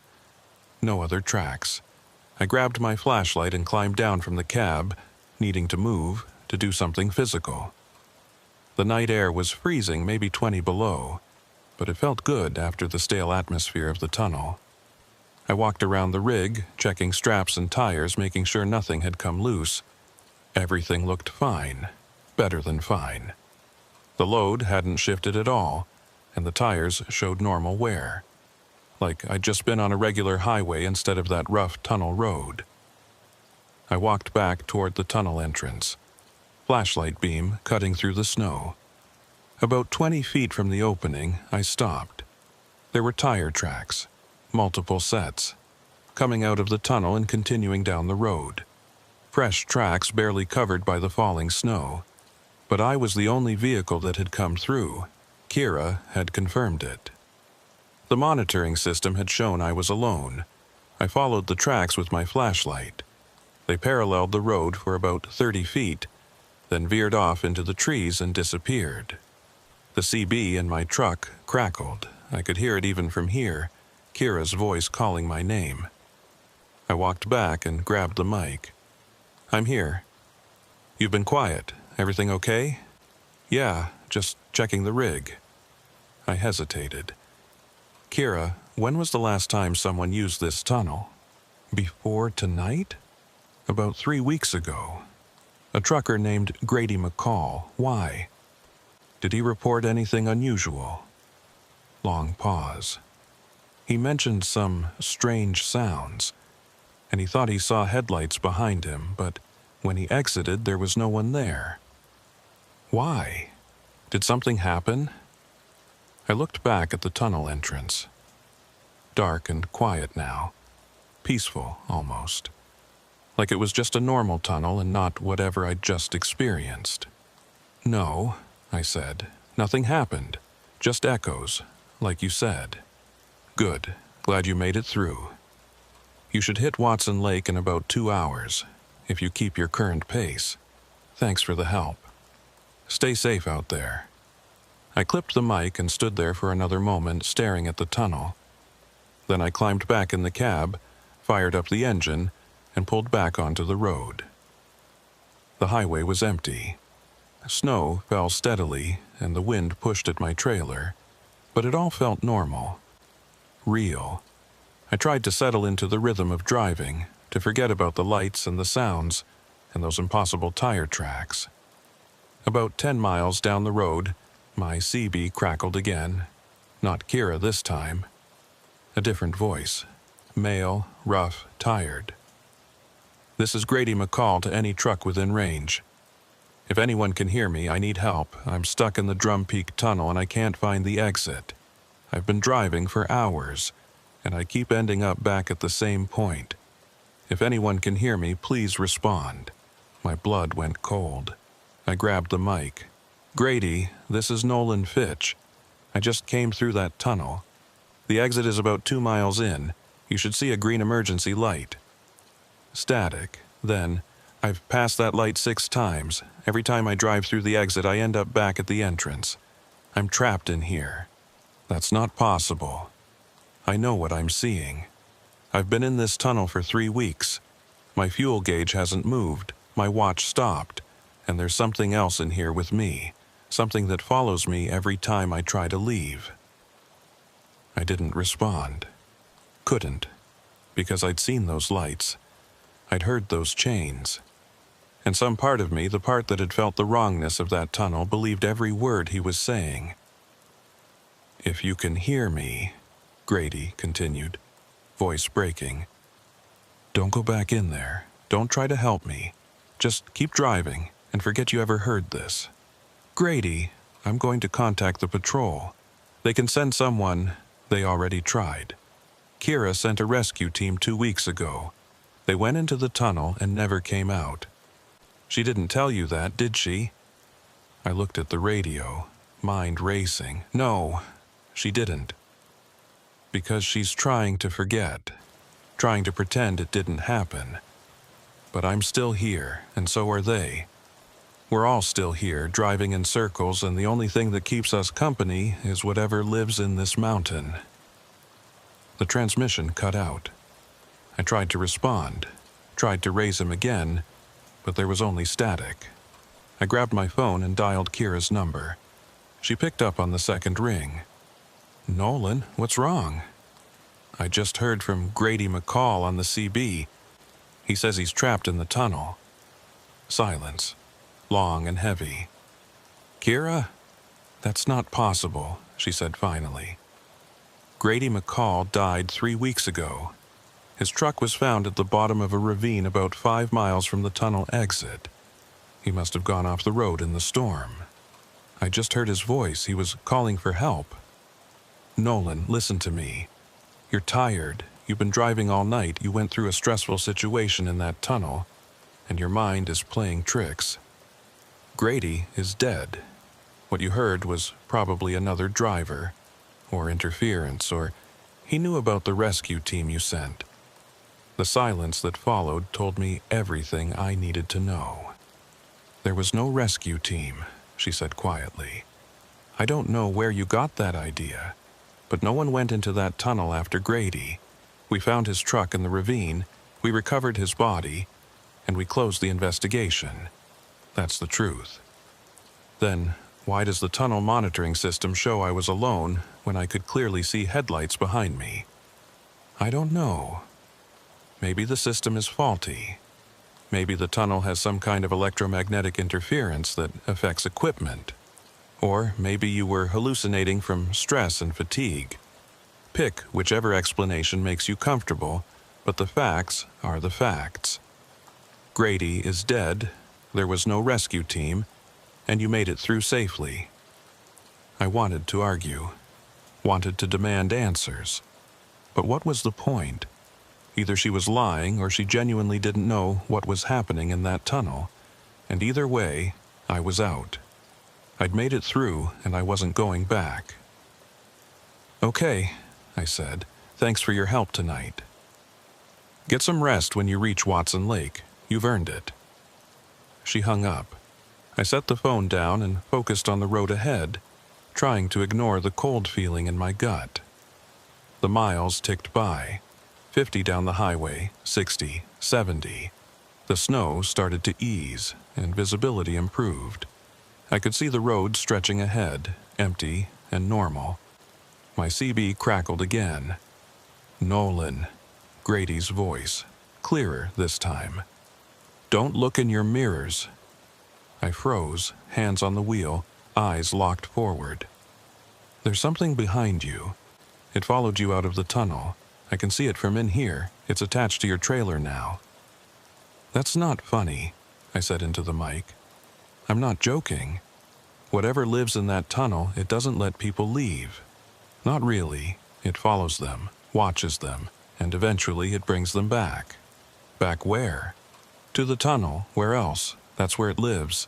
That's where we all end up. I couldn't help it. I looked at my mirror. The road behind me was empty, just snow and darkness and my own tire tracks stretching back toward the tunnel. Nothing else. There's nothing there, I said. Not yet, but there will be. Check your fuel gauge. I looked down. The needle sat at 3/4 full. Exactly where it had been since I entered the tunnel. Hours ago. I should have burned through at least a 1/4 tank by now, maybe more. The tunnel doesn't let go, Grady said. You think you're out, you think you're free, but you're not. You're just in a different part of the loop. And sooner or later you'll end up back at the entrance and you'll go in again. And this time you won't come out. I'm not going back there. You will, they all do. I did, 3 times before I realized I couldn't escape. Now I'm just here, driving in circles, waiting for the next person to make the same mistake. The transmission cut out. I tried to raise him again, but the CB was dead, not even static, just silence. I drove for another hour in that silence, watching my fuel gauge stay frozen at 3/4, watching my odometer count up miles that didn't feel real. The landscape around me started to look familiar, too familiar. Then I saw the sign. Drum Peak Access, authorized vehicles only. The same sign I'd passed hours ago, the same turnoff. I kept driving, refusing to look at it, refusing to acknowledge it. But in my mirror, I could see the narrow road disappearing into the trees, could see the tunnel entrance beyond, dark and waiting. My hands turned the wheel before I could stop them. The truck took the turn, tires crunching on gravel, heading back toward the access road, back toward the tunnel. I tried to straighten out, tried to correct the turn, but my hands wouldn't respond. They kept the wheel locked, kept the truck on course like they belonged to someone else. No, I said out loud. No, I'm not doing this. But I was. The truck rolled forward, through the trees, down the winding access road. And ahead, growing larger with each passing second, was the tunnel entrance. The sign read, Tunnel closed, no entry. I rolled right past it, into the darkness, into the concrete mouth that had been waiting for me to return. The headlights appeared in my mirror almost immediately, 50 feet back, steady and unwavering. The CB crackled. "Welcome back, Nolan," Grady said. "Now we can keep each other company." The darkness swallowed me whole for the second time. My headlights carved out a narrow tunnel within the tunnel, illuminating wet concrete walls that seemed closer than before. Narrower, like the mountain was slowly closing its throat around me. I tried the brakes. My foot pressed down, felt the pedal sink, but the truck didn't slow. We just kept rolling forward at a steady 30 miles per hour. Engine humming, transmission locked in a gear I hadn't selected. "What's happening?" I said into the CB, not sure if I was talking to Grady or to myself or to whatever was driving my truck. "Why can't I stop?" Grady's voice came through, crackling with static. "Because you're not driving anymore. None of us are. We're just passengers now. That's not possible. You keep saying that. Hasn't been true yet, has it?" I grabbed the wheel and tried to turn it. Locked solid. Might as well have been welded in place. The truck continued forward, following the center line perfectly, navigating around the potholes I'd struggled with on my first pass. In my mirror, the headlights followed. Still 50 feet back. Still perfectly level. "How long have you been in here?" I asked. "I told you. 3 weeks. Or 3 months. Or 3 hours. Time doesn't work right. I've tried counting, tried keeping a log, but the numbers don't add up. Sometimes I'll drive for what feels like days, and when I check my watch, only 5 minutes have passed. Other times I'll blink and lose hours. There has to be a way out." There was. For you. You found it, you drove through it, you made it to the other side. But then you came back. I didn't choose to come back. The truck turned on its own. That's what they all say.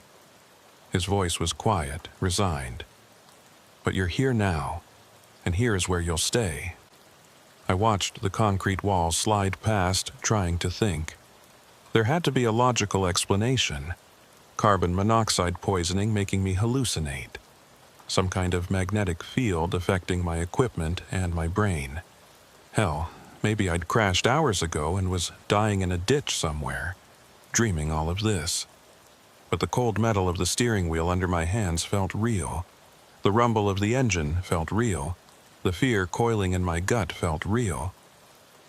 "Tell me about the lights," I said. "The headlights behind me. What are they?" Long pause. "I don't know. I've never seen the vehicle, only the lights. They follow everyone who enters. Maintain the same distance, never getting closer than 50 feet, never falling back. Just watching. Waiting. Waiting for what? For you to understand. Understand what?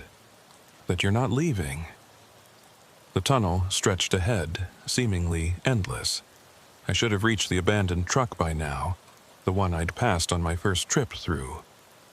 But the road was clear, just wet pavement and rough concrete walls. "Where's the old truck?" I asked. "The one that was blocking the road." "What old truck?" "70s model, rusted out, sitting right in the middle of the tunnel. I had to drive around it." Silence. Then, "Nolan, I've been through every inch of this tunnel. There's no abandoned truck. There's nothing but road and walls and darkness. I saw it. It was there. You saw what the tunnel wanted you to see. It shows people different things. For me, it's a rock slide that I can never quite climb over. For others, it's different obstacles. All of them impossible to pass, until suddenly they're not there anymore." I thought about that. The truck had been solid, real. I'd seen the rust, the flat tires, the open door. But if Grady was right, if the tunnel could make people see things. "What lives here?" I asked. "I don't know if it's alive in the way we understand it. It's more like the tunnel itself is aware. The mountain, the rock. Something old that was here long before they carved this road through it, and something that's going to be here long after we're gone. Mountains aren't alive. This one is, or something in it is, and it's hungry. The CB crackled with interference, and for a moment I heard something underneath Grady's voice. Other voices. Dozens of them, maybe more, all talking at once in a low murmur I couldn't quite make out. "How many others are in here?" I asked. "I don't know. I've heard at least 20 different voices on the CB. Some of them have been here longer than me. Some of them, I think they've been here since before the tunnel was built. Like they were always here, trapped in the mountain, and the tunnel just gave them a way to reach out." My fuel gauge still read 3/4 full. My odometer was counting up, but the numbers felt meaningless. According to it, I'd driven 12 miles since entering the tunnel the second time. But Kira had said the tunnel was only 4 miles long. The green emergency light appeared ahead, the same one I'd seen before, marking the exit. Hope surged through me. "I see the exit marker." "Yeah," Grady said quietly. "You will. About every 20 minutes. "What?" "Keep driving. You'll see." I rolled toward the light, watching it grow closer. The tunnel walls seemed to widen slightly, and I could see the exit ahead. That rectangle of lesser darkness, promising freedom. The truck rolled through it, and immediately I was staring at the tunnel entrance again. The sign reading "Tunnel Closed. No entry." The same entrance I'd passed through twice now. "No," I said. "No, that's not possible." "It's a loop," Grady said. "The tunnel connects to itself. Enter and exit are the same place. You'll drive 4 miles and end up right back where you started." I watched as my truck rolled forward, back into the tunnel, beginning the cycle again. The headlights in my mirror followed. "How do we break it?" I asked. "We don't. That's what I've been trying to tell you. This isn't a puzzle with a solution. It's not a trap you can escape from with the right trick. It's just a place that doesn't follow the rules. And once you're in it, you're part of it." The abandoned truck appeared ahead, blocking the road. The same rust, the same flat tires, the same open door. I knew it wasn't real. Knew it was just something the tunnel was showing me. But my truck slowed anyway, navigating around it with precision I wasn't providing. "I'm seeing the abandoned truck again," I said. "Your obstacle. Mine is different. But we're in the same place, just experiencing it differently. Like we're in parallel versions of the same tunnel. That doesn't make sense. Nothing about this makes sense, but here we are." I tried the door handle. Locked. I hadn't locked it, but it was locked now. Tried the window controls. Dead. The CB worked, and I could see my gauges, but everything else was frozen. The truck rolled on, past the abandoned vehicle, deeper into the tunnel. The walls pressed closer, and I realized they actually were closer. The tunnel was narrowing. What had been 12 feet across was now maybe 10. The clearance on either side of my trailer was shrinking.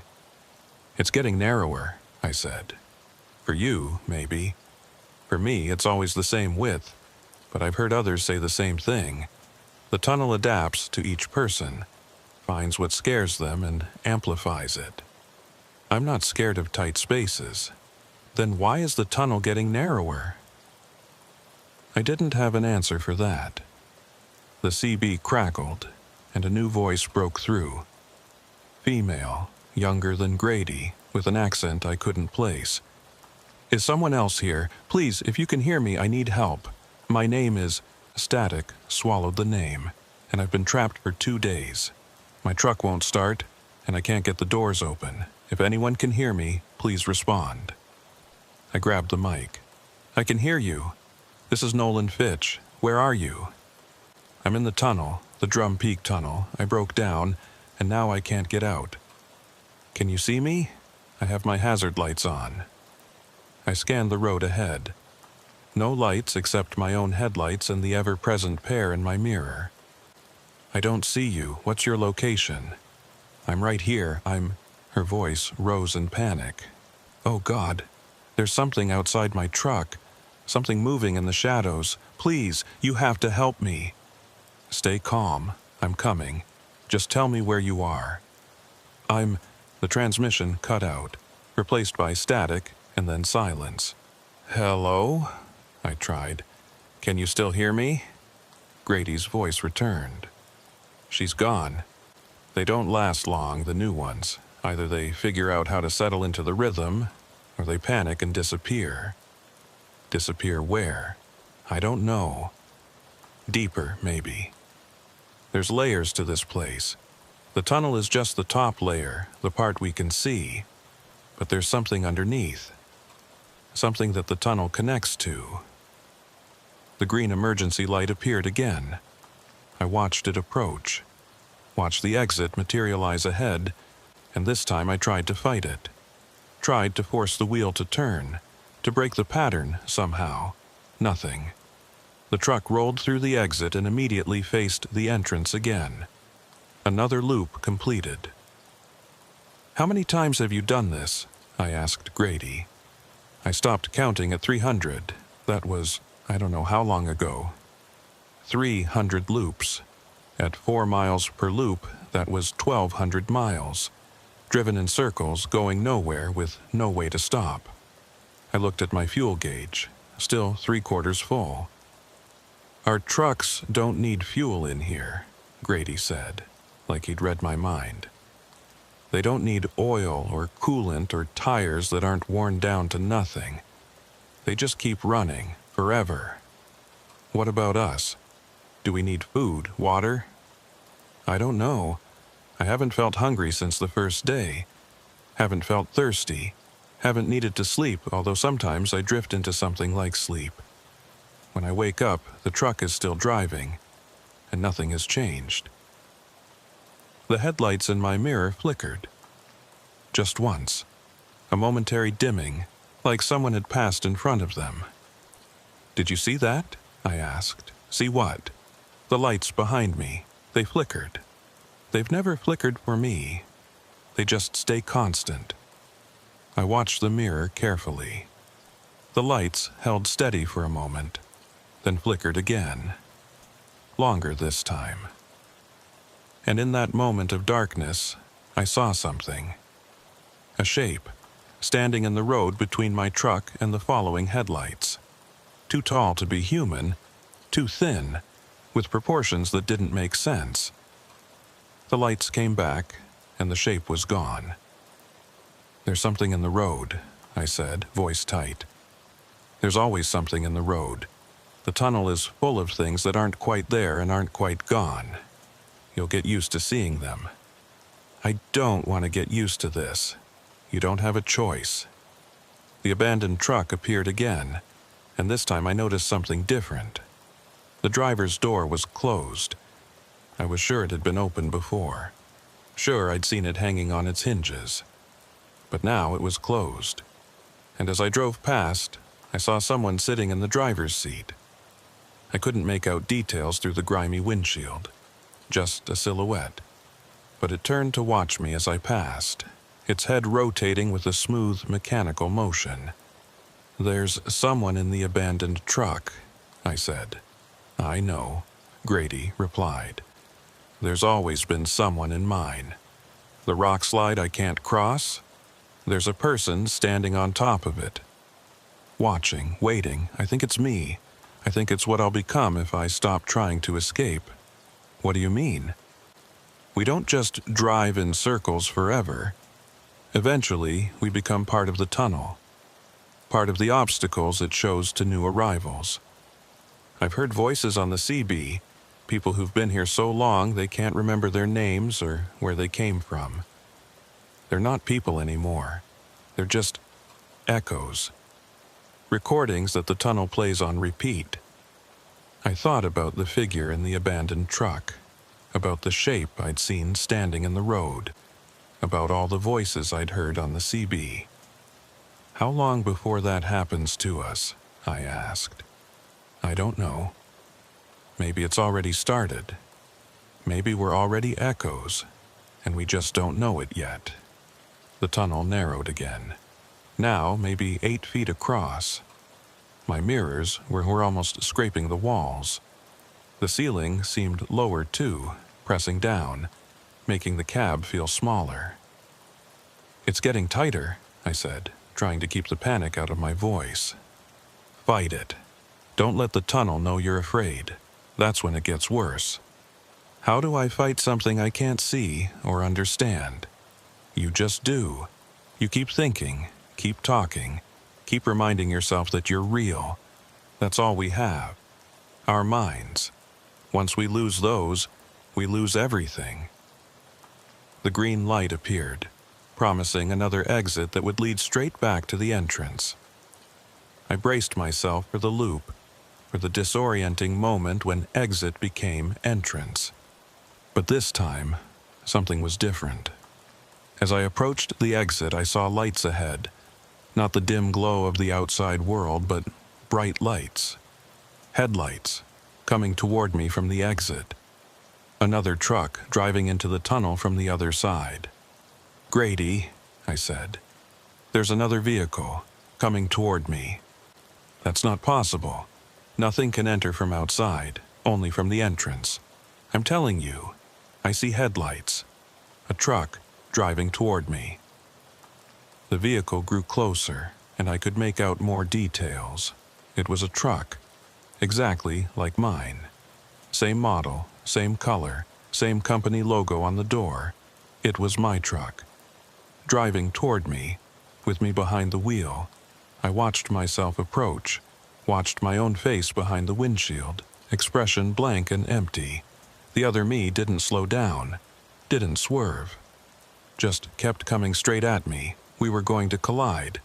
I tried the brakes again, tried to turn, but nothing responded. Both trucks maintained their course, rolling toward each other at a steady speed. 50 feet apart. 30, 20, 10. The other truck passed through mine like we were both ghosts. I felt nothing, no impact, no sound. Just a momentary coldness, like I'd driven through a freezer. Then it was behind me, and I was still rolling forward toward the exit. "What just happened?" I asked, voice shaking. Grady was quiet for a long moment, then, "I think you just met another version of yourself. Another Nolan trapped in another loop. The tunnel has layers, remember? Sometimes they overlap. How many versions are there? I don't know. Could be 2, could be 100. Every time you loop, maybe you create a new version. Or maybe all the versions existed from the moment you first entered, and they're all happening at once." I drove through the exit, and instead of seeing the entrance again, I saw something different. The tunnel stretched ahead, but now the walls were lined with trucks. Dozens of them, maybe hundreds, parked along both sides as far as I could see. All of them identical to mine. All of them empty. Or maybe not empty. As I rolled past, I saw movement in some of the cabs. Silhouettes behind windshields, all sitting motionless, all watching me pass. "Do you see this?" I asked. "See what?" "The trucks, hundreds of them, all parked along the walls." "No, I just see the tunnel, same as always." I drove past the endless line of trucks, and with each one I passed, I felt something pulling at me. Like the tunnel was trying to drag me out of my moving vehicle and into one of the parked ones, trying to make me join the others, the ones who'd stopped fighting. "I think the tunnel wants me to stop," I said. "Don't, whatever you do, don't stop moving. As long as you're driving, you're still you, still separate. The moment you stop, you become part of it." The line of trucks stretched on, and I noticed something else. They weren't just parked randomly. They were arranged in a pattern, a spiral, leading deeper into the tunnel, down a grade I hadn't noticed before. My truck started to follow the spiral. Down and down, the walls getting darker, the air getting colder. The headlights behind me followed, faithful as always. "I'm going down," I said. "There's a spiral road, and I'm descending." "That's the second layer," Grady said, his voice growing fainter. "I've heard about it, but I've never been there. If you go down there, I don't know if you can come back. I don't have a choice. The truck is driving itself. Then hold on. And whatever you see down there, don't believe it. Don't trust it. It's going to show you things, offer you things, but it's all lies." His voice faded, replaced by static. Then the static faded too, leaving only silence. I was alone, driving down a spiral road into the heart of the mountain, with only the ghost lights behind me for company. And ahead, at the bottom of the spiral, something was waiting. Something that had been waiting a very long time. The spiral descended for what felt like hours. My headlights barely touched the walls anymore, like the darkness down here was thicker, more resistant to light. The temperature in the cab dropped steadily.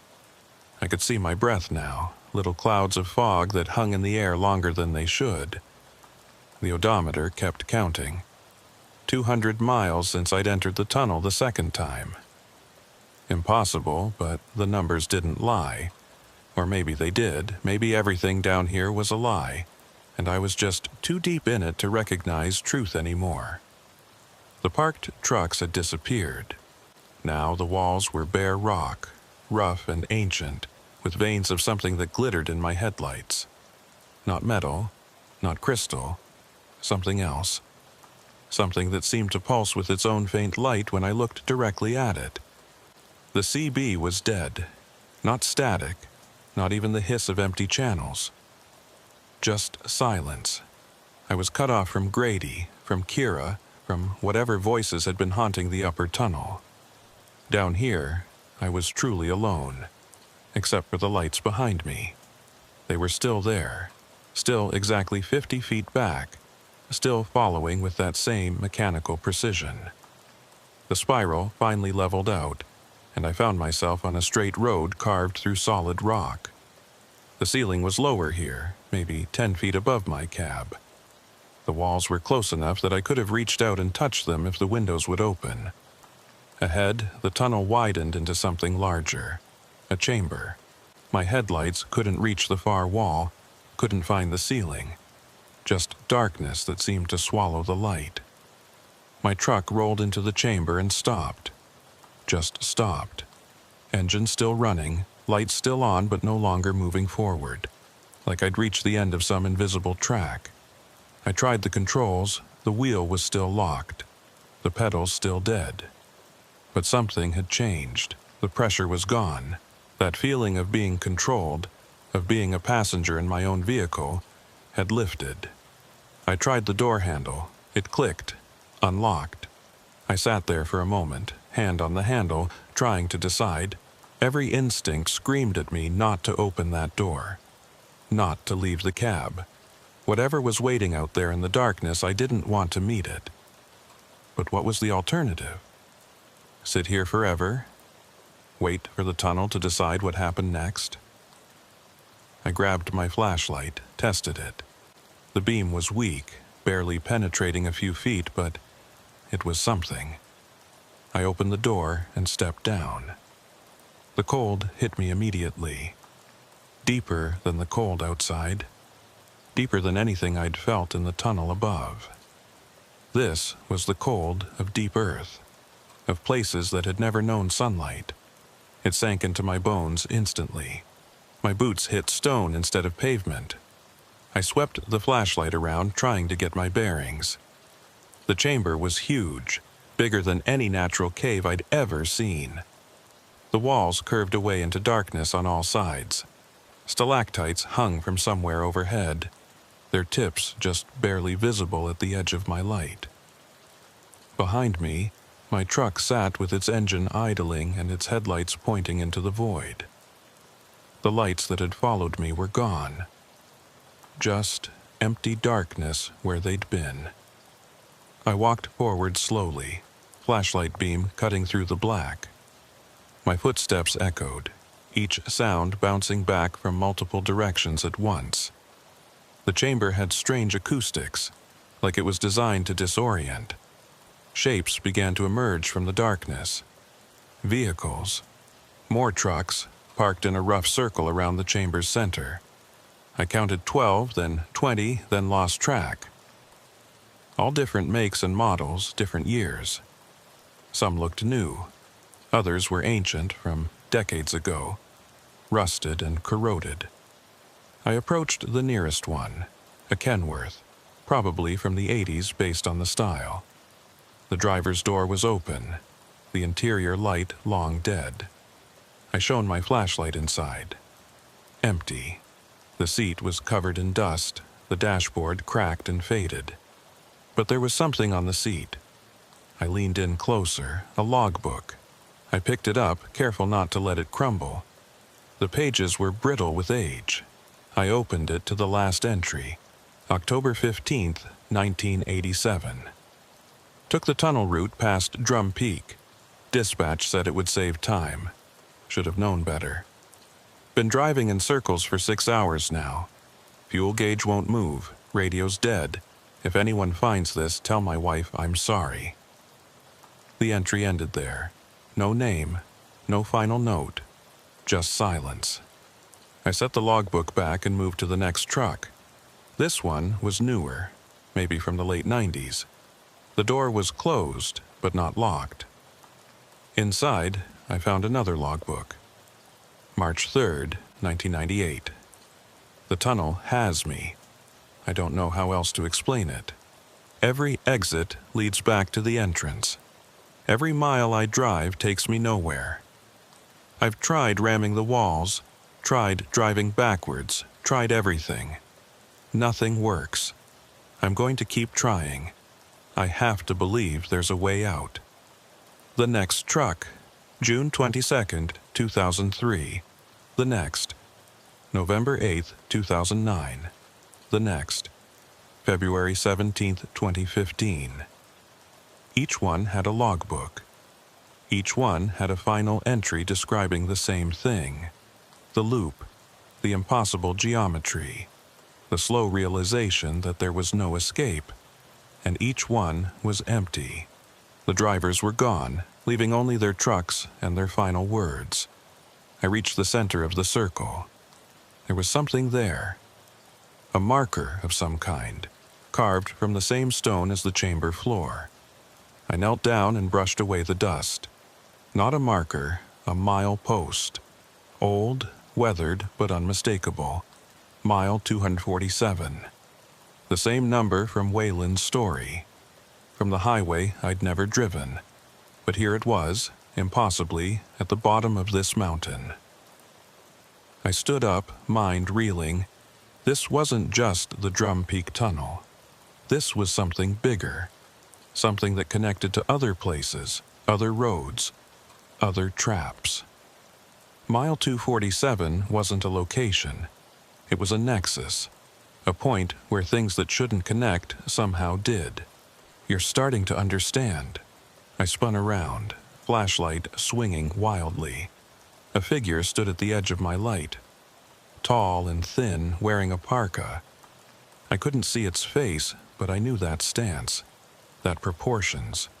Who are you? I demanded. I'm you, or I was, or I will be. Time doesn't work the same way down here. The figure stepped closer, and I saw its face. My face. But older, worn, with eyes that had seen too much. That's not possible. You keep saying that. Hasn't been true yet, has it? It smiled, and I recognized the expression. I'd used it myself countless times. Resignation disguised as humor. What is this place? I asked. The bottom. The place where all the loops eventually lead. Every tunnel, every highway, every trap that catches drivers and won't let them go. They all end here, in the heart of the mountain. How do I get out? You don't. Nobody does.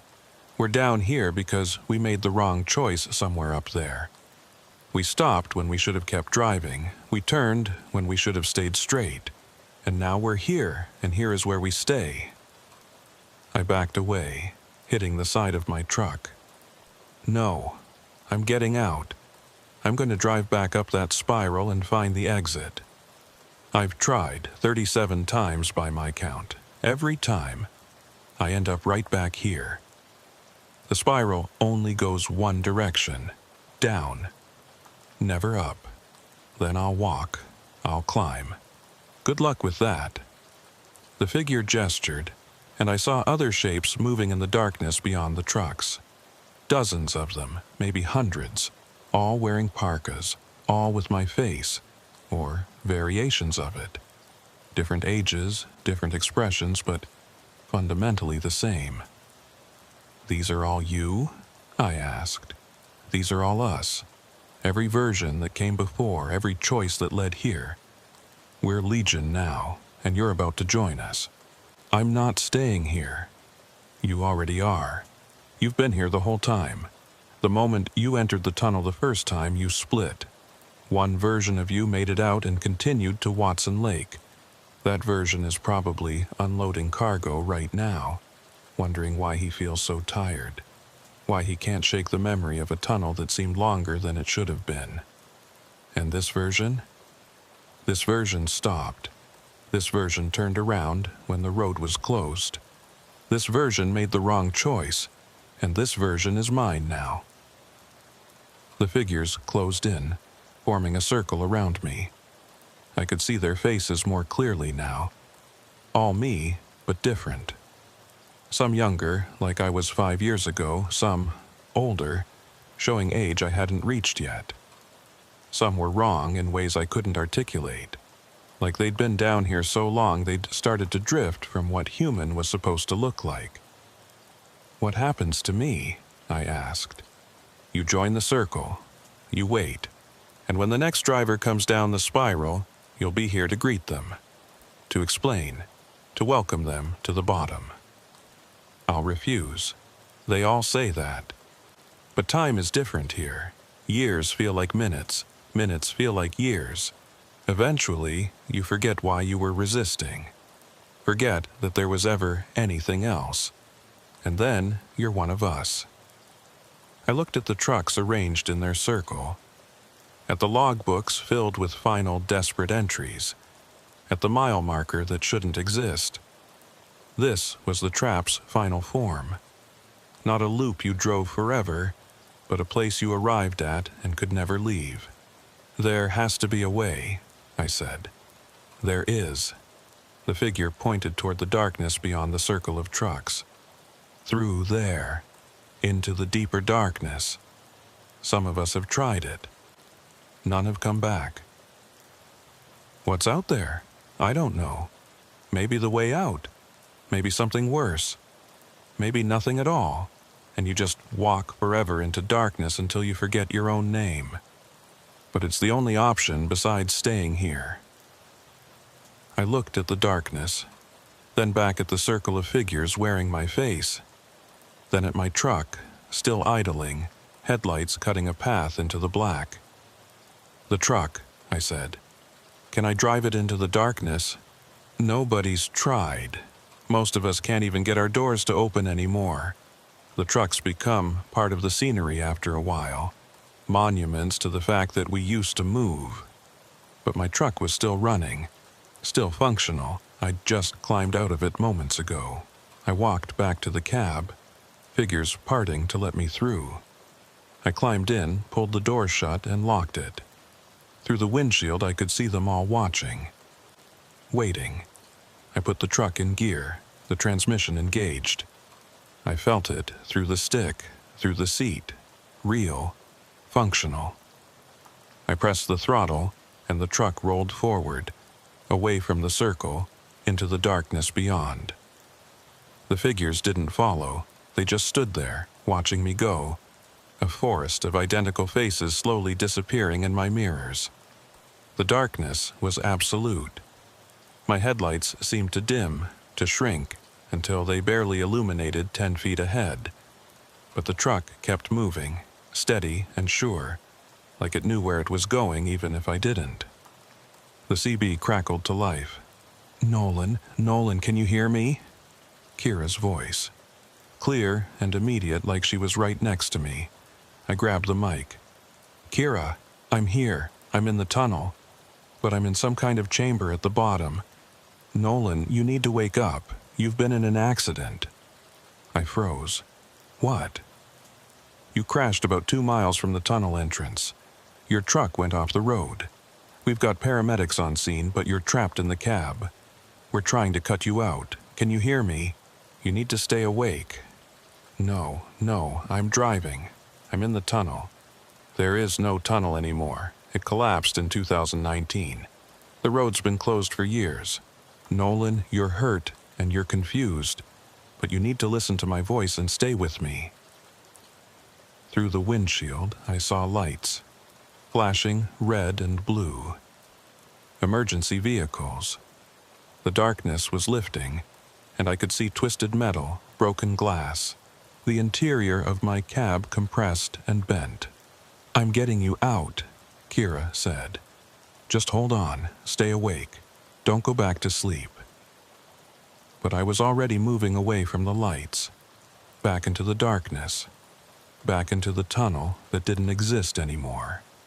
"Nolan," her voice faded, replaced by the rumble of my engine, the hum of my tires on stone. The crash scene disappeared, swallowed by the black. I drove deeper, watching the darkness swallow my headlights, feeling the temperature drop even further. The CB cycled through channels, voices crackling in and out. Waylon, asking if anyone was still there. Grady, warning someone not to enter the tunnel. A dozen other voices I didn't recognize, all trapped in their own loops, all calling out to anyone who might listen. And underneath them all, a sound like chains dragging across stone. Getting closer. Or maybe I was getting closer to it. The darkness ahead began to change. Not lighter, just less absolute. I could see shapes now, structure, the suggestion of something vast. My truck rolled into another chamber, bigger than the first. The walls stretched up forever, disappearing into shadow, and in the center, illuminated by my failing headlights, was a road, a real road, paved and marked, with yellow lines and green mile markers stretching into the distance. Mile 247, mile 248, mile 249, going up, counting forward, promising progress. I followed it, truck picking up speed, and for the first time since entering the tunnel, I felt something like hope. This was the way out. Had to be. A road that went somewhere instead of nowhere. The miles ticked past. 250. 60. 70. The chamber walls fell away, replaced by open space. I couldn't see the ceiling anymore. Couldn't see anything except the road ahead and the markers counting up. Mile 280. My fuel gauge finally moved. Dropped from 3/4 to half. Real progress. Real miles. I was leaving the loop behind. The CB crackled. "Nolan, this is Watson Lake Dispatch. We've been trying to reach you for hours. Your delivery is overdue. What's your status?" I grabbed the mic, nearly sobbing with relief. "This is Nolan Fitch. I'm about 20 miles out. Had to take a detour through..." I paused. Through what? How did I explain where I'd been? "Through rough roads. I'll be there soon." "Copy that. We'll let the warehouse know you're coming." Real. Normal. The loop was broken. I'd found the way through. Mile 310. The road began to slope upward. I could feel it in the engine, the way the transmission had to work harder. I was climbing, getting closer to the surface. Mile 315. Light appeared ahead. Real light. Gray and cold and beautiful. The exit. I pressed down on the throttle, truck surging forward and burst out of the tunnel into snow and wind and the most beautiful pre-dawn darkness I'd ever seen. The road stretched ahead, empty and normal. I could see power lines, fence posts, the ordinary landscape of the Yukon Highway. Real, solid, true.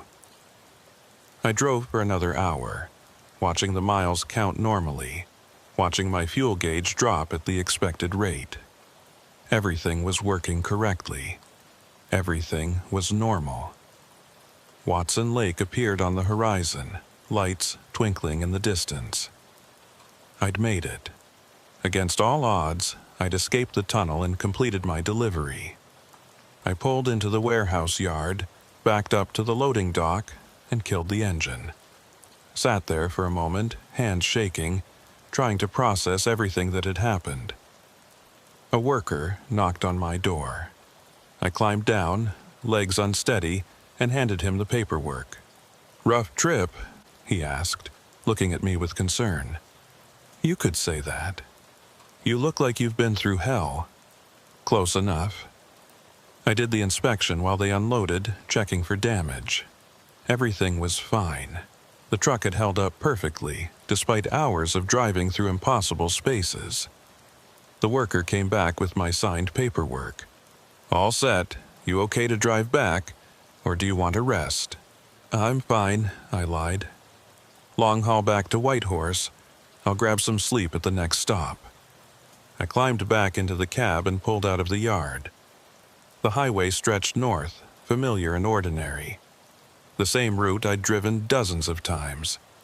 About 30 miles out, I passed a historical marker I'd never noticed before.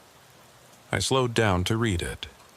Drum Peak Tunnel, 1956, 2019. Closed following structural collapse. Memorial to those lost. Below the text was a list of names. Drivers who'd died in or near the tunnel over the years. I scanned the list. Grady McCall, 2019. Waylon Trask, 2020. And at the bottom, in fresher letters that hadn't weathered like the others, Nolan Fitch, 2025. I stared at my own name for a long moment. Then I looked in my rearview mirror. 2 headlights, 50 feet back, perfectly level, steadily following. I pressed down on the throttle and kept driving north. The lights matched my speed, mile 280, mile 270, mile 260. Counting down now, not up, moving backwards toward a destination I'd already passed. The CB crackled. "Welcome back, Nolan," Grady's voice said. "How was the outside?" I reached for the mic but stopped. My hand looked different, pale, thin, the fingers too long. In the mirror, between my truck and the following lights, a figure stood in the road, wearing a parka, watching me pass with empty eyes. It had my face. Mile 250. The tunnel entrance appeared ahead, carved into the side of a mountain that shouldn't be here. The sign read, "Drum Peak Access. Authorized vehicles only." My hands turned the wheel without permission. The truck took the turn, down the access road, through the trees, into the waiting darkness. The CB filled with voices, dozens of them, all calling out to anyone who might listen, all trapped in their own loops, all waiting for the next driver to join them. I tried to add my voice to theirs, tried to warn whoever came next. But when I opened my mouth, all that came out was, "Still there?"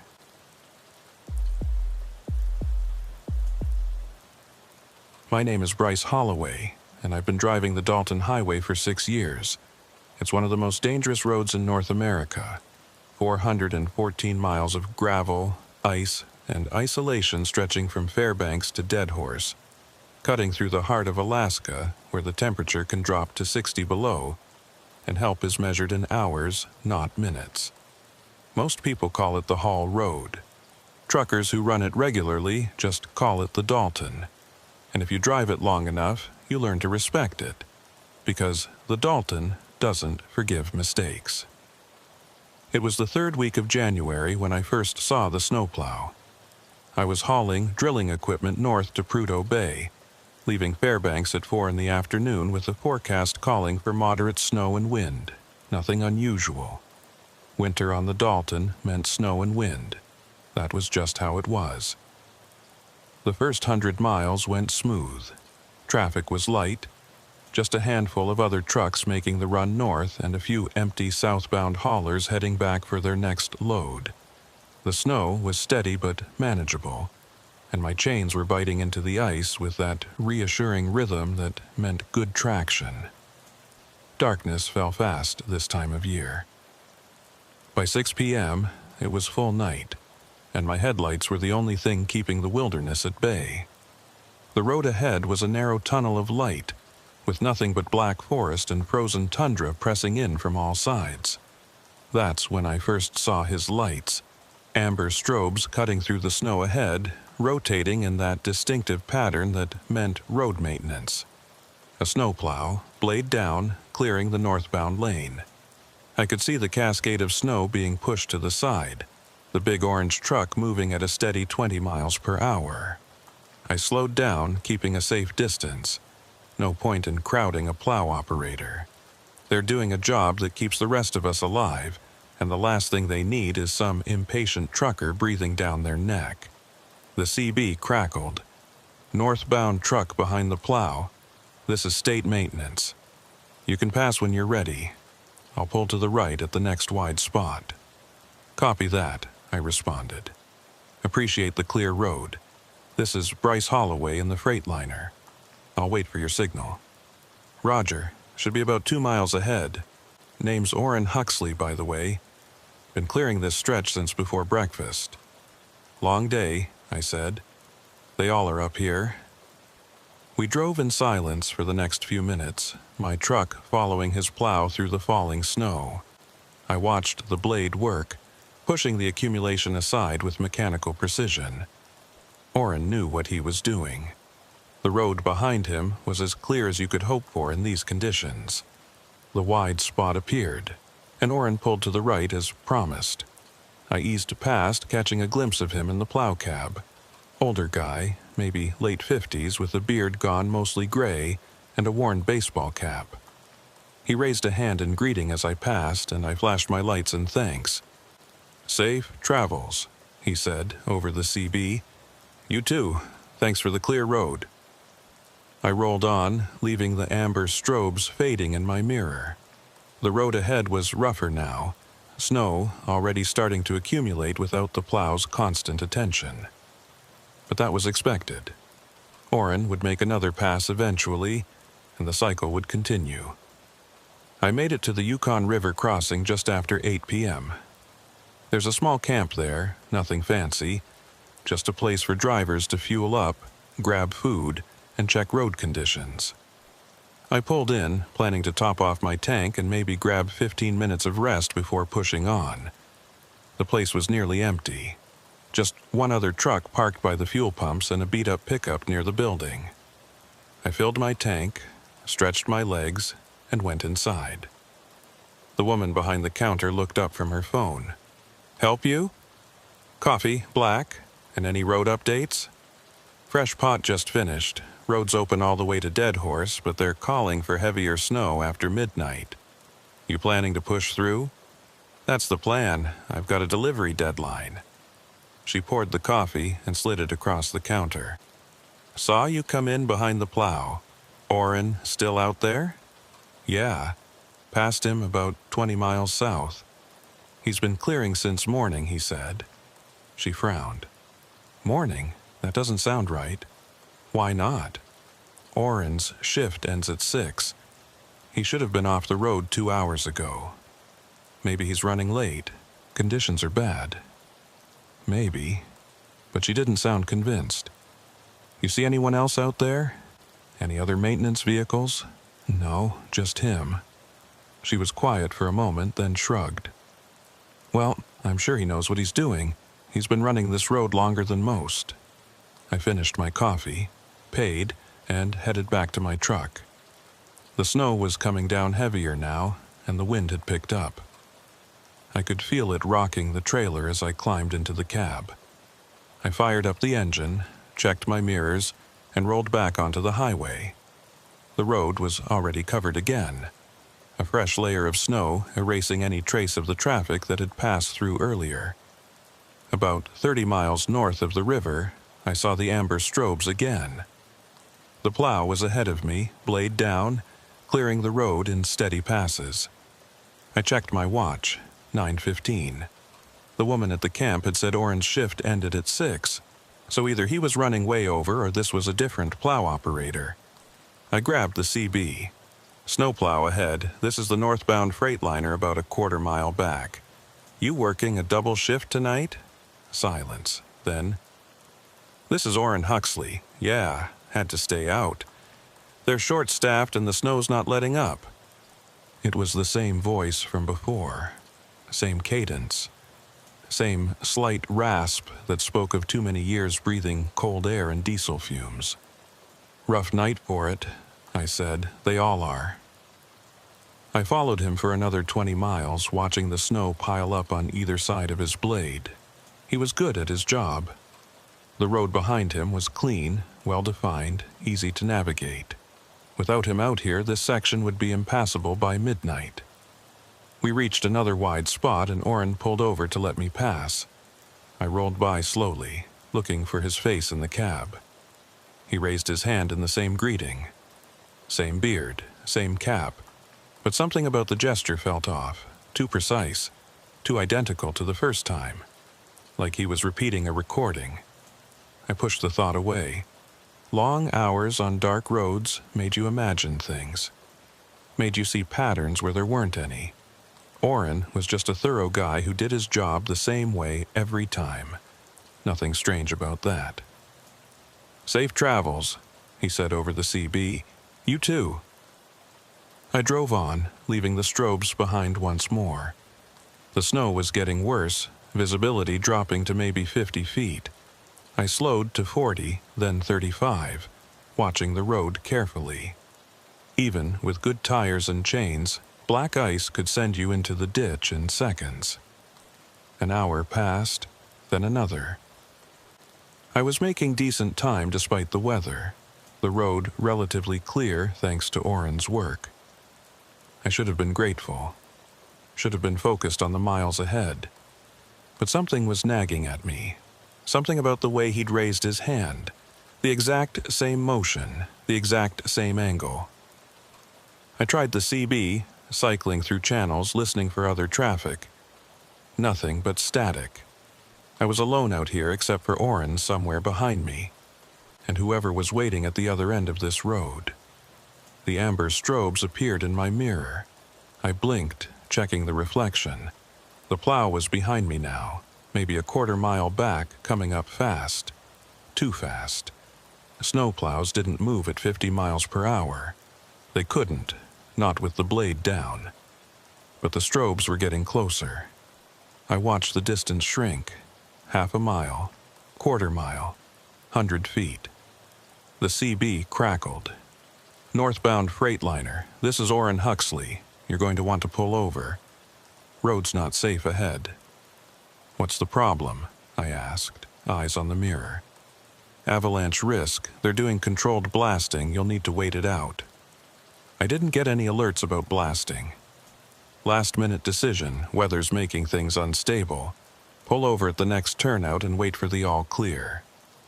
The strobes were right behind me now, close enough that I could see the plow blade in my mirror. It was down, scraping the road, throwing up a wall of snow, and behind the blade, barely visible through the glare of the strobes, was the cab. Oren sat behind the wheel, hand raised in that same greeting gesture. But he wasn't moving, wasn't steering. The plow was driving itself, and Oren was just a fixture, a prop. I pressed down on the throttle, truck surging forward. The plow matched my speed, staying exactly the same distance behind. The strobes flashed in rhythm, hypnotic and insistent. Pull over, Oren's voice said again. Same tone, same inflection. Road's not safe ahead. I'm not stopping, I said into the CB. You'll need to wait for the all clear." The same words, like a loop, like he was reading from a script he couldn't deviate from. I pushed my speed up to 55, watching the road carefully. Too fast for these conditions, but I needed distance. Needed to get away from those strobes and that voice that wasn't quite right. The plow fell back, unable to match my speed. I watched it shrink in the mirror, the amber lights fading into the snow. 5 miles later, I slowed down, heart still hammering. What the hell had just happened? Was Oren following me, testing me, or was something else going on? I grabbed my phone, no signal. Out here, that was normal. Cell towers were few and far between on the Dalton. But it meant I couldn't call anyone. Couldn't check on road conditions or verify Oren's story about avalanche blasting. I was on my own. The road stretched ahead, empty and white. No strobes, no following vehicles. Just me and the snow and the darkness. I drove for another hour, constantly checking my mirrors, waiting for the amber lights to reappear. They didn't. Whatever had happened back there, I'd left it behind. A sign appeared in my headlights. Coldfoot Camp, 15 miles. Coldfoot was the last major stop before the final push to Dead Horse. Fuel, food, lodging. A place to rest and regroup. I needed that. Needed to talk to someone, to ground myself in reality. The camp appeared out of the snow, lights blazing like a beacon. I pulled in, found a parking spot, and killed the engine. Sat there for a moment, hands on the wheel, breathing hard. Other trucks were parked in neat rows, drivers sleeping or preparing for their next leg. Everything looked normal. Safe. I climbed down and headed for the main building. A long, low structure with warmth spilling from its windows. Inside, a handful of drivers sat at tables, eating or drinking coffee or staring at their phones. A woman worked behind the counter, maybe 40, with tired eyes and a name tag that read Maeve. She looked up as I approached. "Coffee?" she asked. "Yeah, and information." "What kind?" I passed a snowplow on the road, driver named Oren Huxley. He was acting strange, following too close, saying things that didn't make sense. "You know him?" Her expression changed. The professional warmth disappeared, replaced by something harder, something cautious. "Where did you see this plow?" she asked quietly. "About 60 miles south. He cleared the road. I passed him, then he showed up behind me again, driving way too fast." "That's not possible. I know what I saw." "No, you don't understand." She set down the coffee pot and leaned forward. Oren Huxley died 3 years ago. His plow went through the ice on a river crossing during spring breakup. They recovered the vehicle, but they never found his body. I stared at her, trying to process what she'd just said. "That's not funny. I'm not joking. Check the records if you want. Oren Huxley died March 2022. There was a memorial service and everything." "Then who the hell was driving that plow?" "Nobody, because there is no plow. People see it sometimes, especially in bad weather. The amber strobes, the blade pushing snow, the voice on the CB, but when they get close there's nothing there. Just empty road." "I saw him. He waved at me." "I believe you saw something, but it wasn't Oren, not the real one, just an echo, maybe. Something that keeps doing the same job it did in life, even after death." I backed away from the counter, mind reeling. This couldn't be real. Couldn't be happening. Ghosts didn't drive snowplows. Dead men didn't clear roads. "Look," Maeve said, her voice softer now. "You're not the first driver to report this, and you won't be the last. The Dalton has a way of showing you things, especially when you're tired and alone. Sometimes those things are real, sometimes they're not. The trick is learning which is which." How do I tell the difference? You can't. That's the problem. She poured the coffee and slid it across the counter. My advice? Get some rest. Clear your head. And when you get back on the road, if you see those strobes again, don't follow them. Don't engage. Just keep driving and pretend you didn't see anything. And if they follow me? She didn't answer, just looked at me with those tired eyes that had seen too much and believed too little. I took the coffee to a table by the window and sat down, staring out at the snow. My truck sat in the lot, dark and solid and real. A known quantity in a world that was suddenly making no sense. Other drivers came and went. Normal conversation. Normal complaints about weather and dispatchers and late payments. Everything was normal. Except for the amber strobes I could see in the distance, moving along the highway. Coming closer. Always coming closer. I watched the amber strobes through the window, moving slowly along the distant highway. They paced back and forth in a regular pattern, clearing a section of road, then turning around and clearing it again. Methodical. Tireless. Exactly like a good plow operator should work. Except there was no operator, just an echo, Maeve had called it. A ghost doing the same job it had done in life. I finished my coffee and went back to the counter. Maeve was restocking supplies, moving with the efficiency of someone who'd done this 1,000 times. How many people have seen it? I asked. She didn't look up. The plow? Hard to say. Most drivers don't report it. They see the strobes, get out of the way and keep moving. Only the ones who get too close, who try to interact with it. They're the ones who come in here looking for answers. What happens to them? Nothing. They finish their run, deliver their loads, go home. But they remember. And some of them stop driving the Dalton after that. Find work on other routes, easier routes. Did you ever see it? She paused, hands still on the inventory clipboard. Once, about 8 years ago, I was driving home late from Fairbanks, middle of winter. Road conditions terrible. I saw the strobes ahead, followed them for 20 miles. The road behind the plow was perfect, like glass. But when I finally passed, there was no one in the cab, just an empty seat and the controls moving on their own. What did you do? Drove faster than I should have and didn't look back. Got home, quit driving, took this job instead. Figured if I was going to be stuck on the Dalton, better to be somewhere warm with other people around. Has anyone tried to stop it? Document it? State troopers went out looking for it a few times after reports came in. Never found anything. The plow's on record as salvaged and scrapped. The VIN doesn't exist in any database anymore, but people keep seeing it, year after year, always in the worst weather. I looked back at the window. The strobes had moved closer, now maybe a mile from the camp. It's coming this way. Maeve came over and stood next to me watching the lights. It does that sometimes. Circles the camp like it's checking on us, making sure we're okay before heading back out. That's insane. Is it? Orrin loved this job.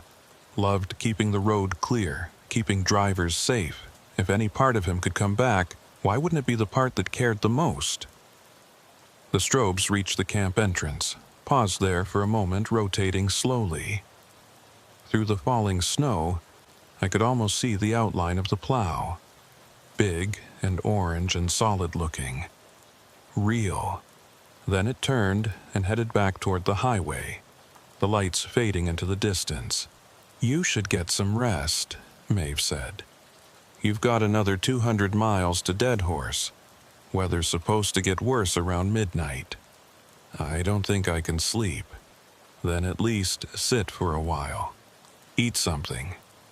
Give yourself time to process what you saw. I nodded and returned to my table. A few other drivers glanced at me, probably wondering why I looked so shaken. One of them, an older guy with a thick beard, got up and came over. "You okay?" he asked. "Yeah, just tired. Saw you talking to Maeve. She tell you about the plow?" I looked up at him, surprised. "You know about it?" Most of us who run this road regularly do. Some believe it, some don't. I'm somewhere in the middle. He sat down without asking. "Name's Ray. Been driving the Dalton for 15 years. Bryce? 6 years. So you're still new." He smiled without humor. The Dalton has layers. Things you learn the longer you drive it. The plow is one of them. There are others. What others? Hitchhikers that appear and disappear. Lights that follow you for miles, then vanish. CB transmissions from drivers who died years ago. This road is old, Bryce, and it's got a long memory. Why does this keep happening? Why here? Ray shrugged. Isolation, maybe. Cold. The way time feels different up here, especially in winter when the sun barely rises. People get lost in their own heads, start seeing things that might not be there. Or maybe they see things that are there but shouldn't be. That doesn't explain the plow. Multiple people have seen it. Multiple people have seen lots of things. Doesn't make them real, but it doesn't make them fake either. The Dalton exists in a space between those two things. You'll understand that better the longer you drive it. He stood up, nodded once, and went back to his table. I sat there for another 20 minutes, trying to decide what to do. I could sleep here, wait out the worst of the weather, deliver my load late and eat the penalty. Or I could push through, make my deadline, and deal with whatever I encountered on the road. The strobes appeared in the distance again, moving north now, clearing the route I'd be taking. I made my decision. I went back to my truck, did a thorough pre-trip inspection, and climbed into the cab. The engine fired up smoothly, and the heater started blasting warm air. Everything was normal, functional, real. I pulled out of the camp and back onto the highway, heading north toward Dead Horse. The road was clear for the first few miles, recently plowed, the surface dark and wet under my headlights. Then the snow started falling heavier. Within minutes, visibility dropped to 30 feet. I slowed to 35, watching the road carefully, trusting my chains to keep me from sliding. The amber strobes appeared ahead. Oren's plow, moving at its steady 20 miles per hour, blade down, clearing a path through the accumulating snow. I hung back, maintaining distance, watching the methodical way it worked. The CB crackled. "Northbound freightliner. You can pass when ready." Oren's voice, same as before, same tone. I didn't respond, just followed, keeping 50 feet between us. "Northbound freightliner. I'll pull over at the next wide spot." Still, I said nothing. The plow continued for another mile, then pulled to the right exactly as promised. I eased past, looking into the cab as I did. Oren sat there, hand raised in greeting. But this time I looked closer. Really looked. His hand wasn't moving. It was frozen in that position, held up like a mannequin's. And his face behind the glare of the work lights was wrong. The features were blurred, indistinct, like a photograph left out in the rain. I accelerated past, heart pounding. In my mirror, I watched the plow pull back onto the road and continue north, following me. The CB crackled again. "Safe travels." But the voice was different now. Flatter, more mechanical, like someone was playing a recording and the tape had stretched. I grabbed the mic. "Oren, if you can hear me, if there's anything left of you in there, I need you to stop following me." Silence. "Oren? Safe travels," the voice repeated.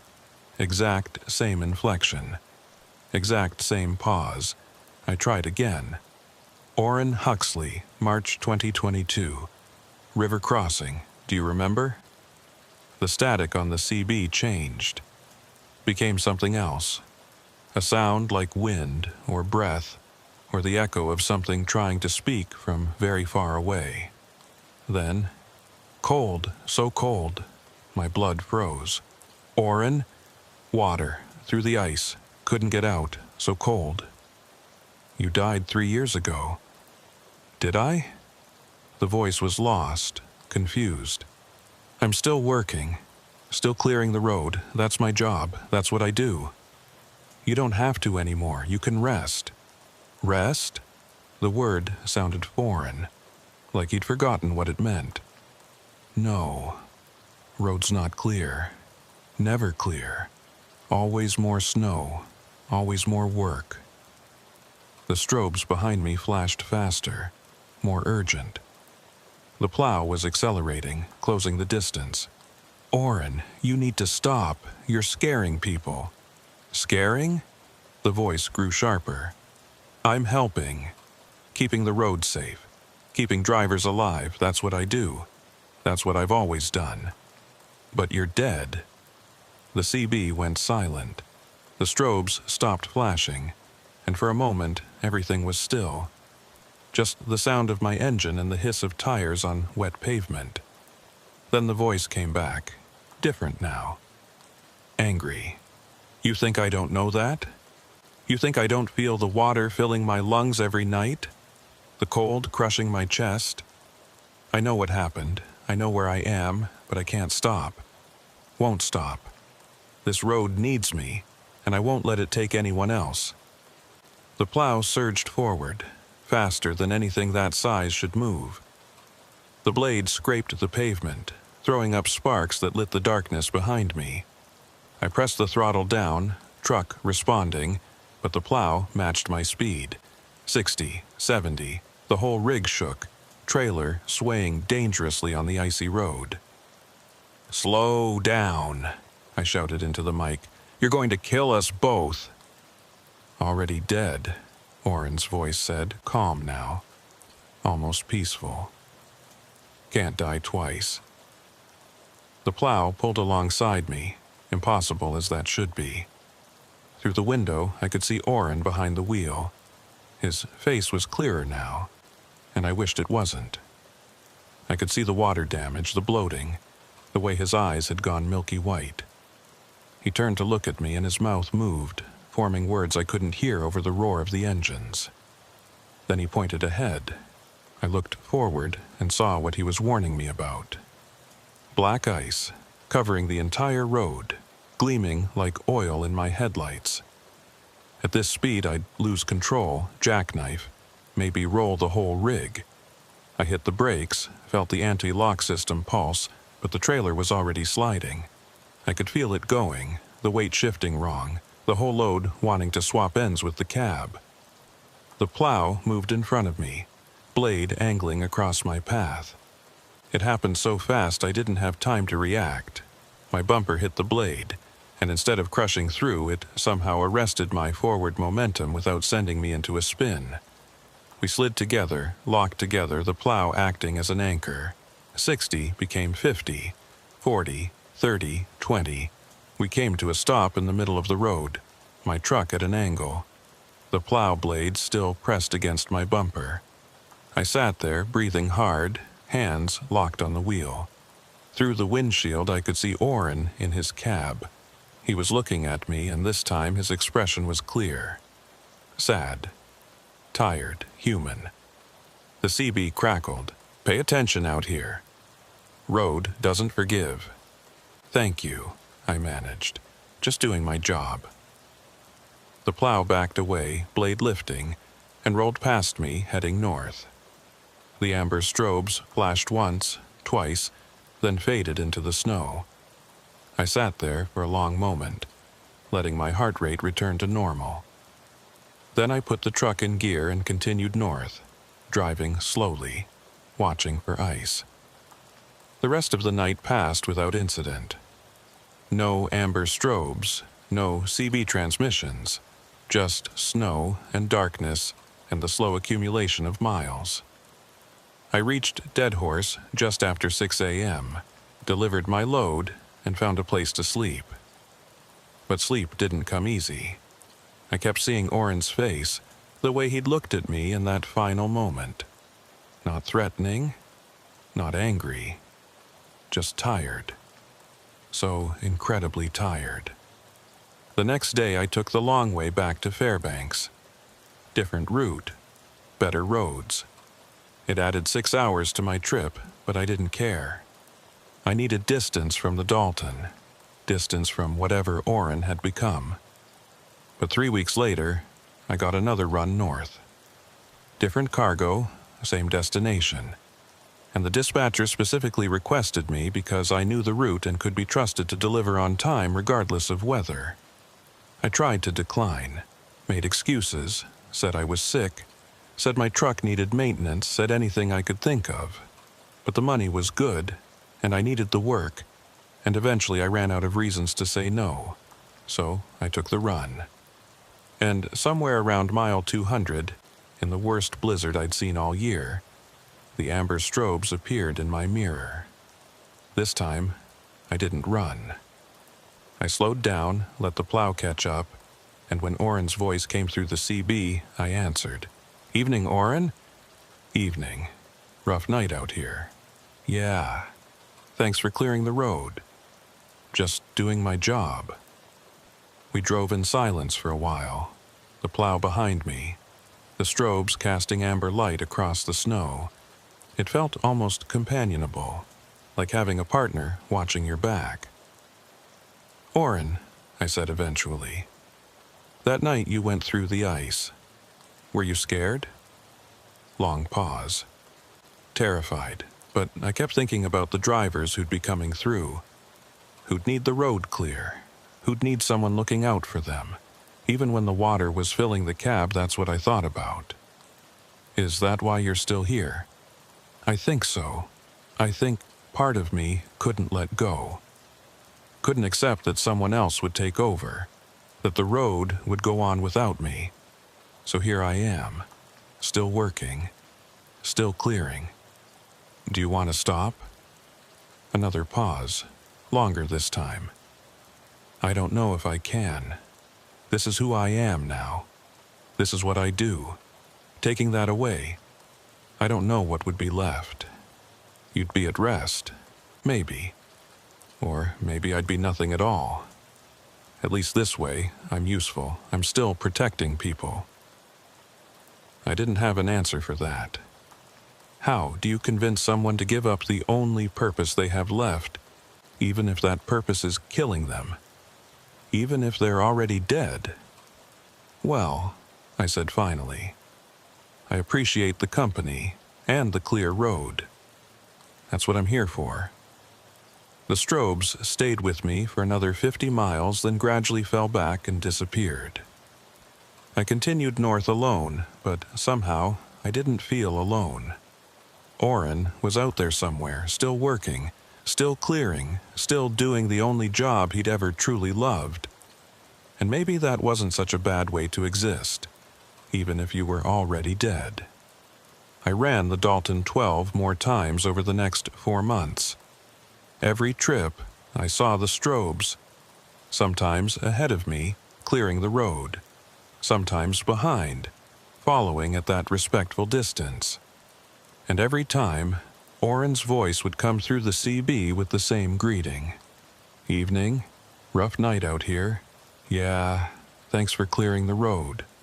Just doing my job." It became routine, comfortable even. Other drivers reported seeing the plow too, but they didn't talk to it like I did. They passed it quickly and tried to forget. But I'd started to understand what Maeve had meant about the Dalton having layers. And Oren was part of that layer now, as much as the ice and the wind and the endless darkness. It was mid-May when things changed. Spring breakup was starting. That dangerous time when the ice on rivers gets thin and the snow melts into treacherous mud. The Dalton becomes a different kind of dangerous during breakup. Less predictable, more volatile. I was running a load of supplies north when I got the call from dispatch. A truck had gone off the road near the same river crossing where Oren had died 3 years earlier. Driver was alive, but trapped, vehicle halfway into the water. State Patrol was responding, but they were hours away. "You're the closest truck," dispatch said. "They need someone who knows the road. Can you respond?" I was about 40 miles south of the crossing. "Copy, I'm on my way."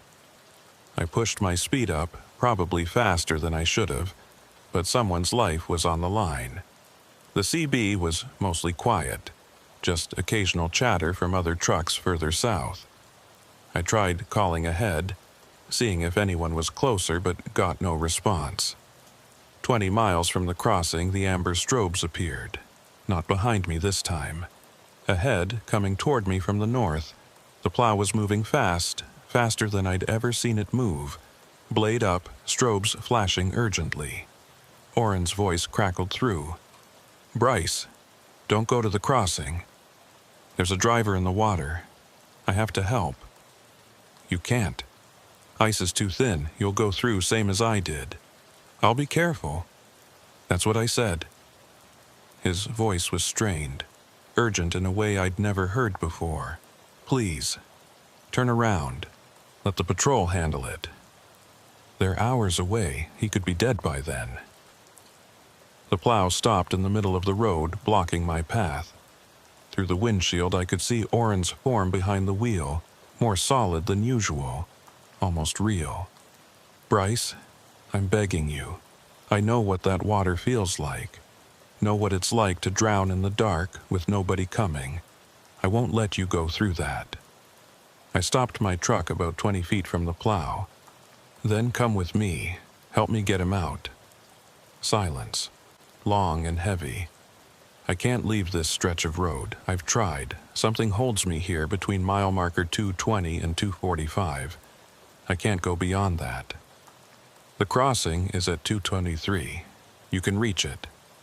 Reaching it and helping are different things. I'm not solid anymore, Bryce. I can push snow and stop trucks, but I can't pull someone from the water. Then guide me. Tell me where it's safe. Another pause, then, "You're not going to turn around, are you?" "No."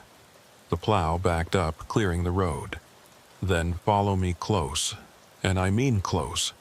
Don't deviate from my tracks, not even a foot."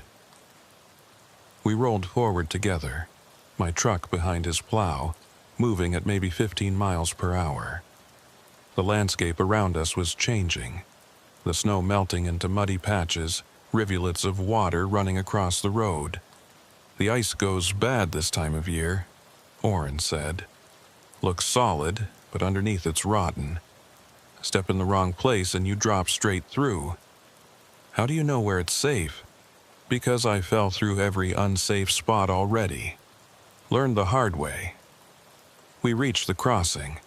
I could see the other truck now, a Peterbilt like mine, tilted at a 45-degree angle with its cab hanging over the river. The trailer was still on solid ground, but the tractor was halfway in the water, and I could see the driver moving behind the windshield. Oren's plow stopped at the edge of the safe zone. "This is as far as vehicles go. You'll have to walk from here." I grabbed my emergency kit and climbed down, boots sinking into the mud. The air smelled like thaw and rot, that particular spring smell of things frozen, finally starting to decay. "Stay on the raised sections." Oren's voice came through on my handheld CB. "The gravel bars.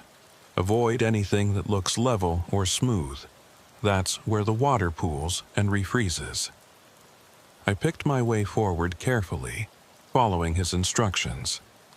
The truck was about 50 yards from solid ground, and every step felt like walking on eggshells. I could hear water running beneath the ice, a hollow, rushing sound that promised cold and darkness. The driver saw me coming and started shouting, voice muffled by the glass. I couldn't make out the words, but the panic was clear. "I'm coming!" I yelled. "Stay calm!"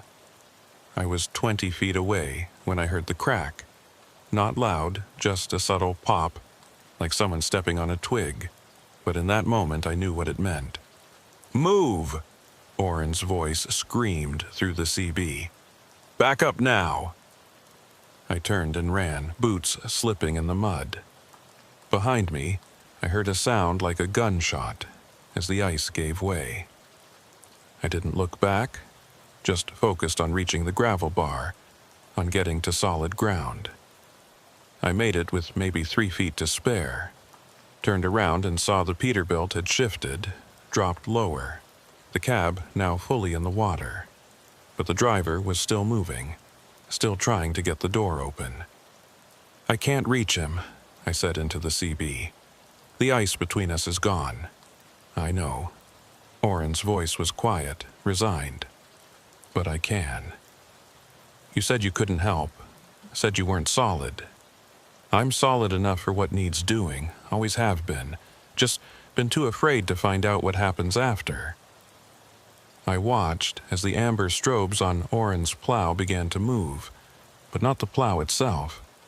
Just the lights, detaching somehow, floating forward across the broken ice toward the sinking truck. The lights resolved into a shape. A man, tall and broad-shouldered, wearing a heavy parka and work boots. Oren, looking more real than I'd ever seen him, walking across ice that shouldn't hold anything. He reached the Peterbilt and wrenched the door open with strength that seemed impossible. Reached in and pulled the driver out. A younger guy, maybe 30 years old, soaked and shivering, but alive. Oren carried him back across the ice, stepping on sections that crumbled behind him, moving with purpose and certainty. He reached the gravel bar and set the driver down next to me. "Get him warm," Oren said, his voice clear now, not filtered through CB static. "Hypothermia will kill him faster than the water." I stripped off my jacket and wrapped it around the driver, who was shaking so hard he couldn't speak. "Thank you," I managed, looking up at Oren. He was fading already. I could see through him now, see the landscape beyond his form. But he was smiling, the first genuine smile I'd ever seen on that weathered face. "Feels good," he said. "To help someone for real. Not just clear snow, but actually save a life. Been so long since I did that." "What happens now?" I asked. "Don't know. Maybe I finally get to rest. Maybe I just disappear. Either way, it's better than driving in circles forever." He looked back at his plow, sitting empty on the road. "Take care of the Dalton for me, would you? It's a good road. Dangerous, but good. Deserves someone who understands it." "I will." "And Bryce, thank you. For talking to me like I was still human. For not being afraid. Made these last few months a lot more bearable." I wanted to say more, wanted to ask questions, wanted to know what came next. But Oren was already gone, fading into the spring air like mist under the sun. The amber strobes on his plow flickered once, twice, then went dark. The plow itself began to fade too, becoming translucent. And then it was just gone. No trace it had ever been there except for the tire tracks in the mud and the cleared path it had made. I sat there with the rescued driver, waiting for the state patrol to arrive. It took 2 hours, and in that time the ice on the river broke up completely, massive chunks flowing downstream. If Oren hadn't stopped me, if he hadn't known where to walk, we'd both be in that water now. The patrol took our statements, asked how I'd gotten to the driver across broken ice. I told them I'd walked carefully and gotten lucky. They didn't believe me, but they couldn't prove otherwise. The driver backed up my story, said a stranger had pulled him out, said he owed his life to someone whose face he couldn't quite remember. I drove back to Fairbanks that night, running empty, thinking about Oren. About how he'd spent 3 years doing the job he loved, even after death. About how in the end he'd found a way to make it mean something more than just clearing snow. The Dalton felt different without him. Emptier. I listened to the CB, hoping to hear his voice one more time, but there was only the usual chatter. Other drivers.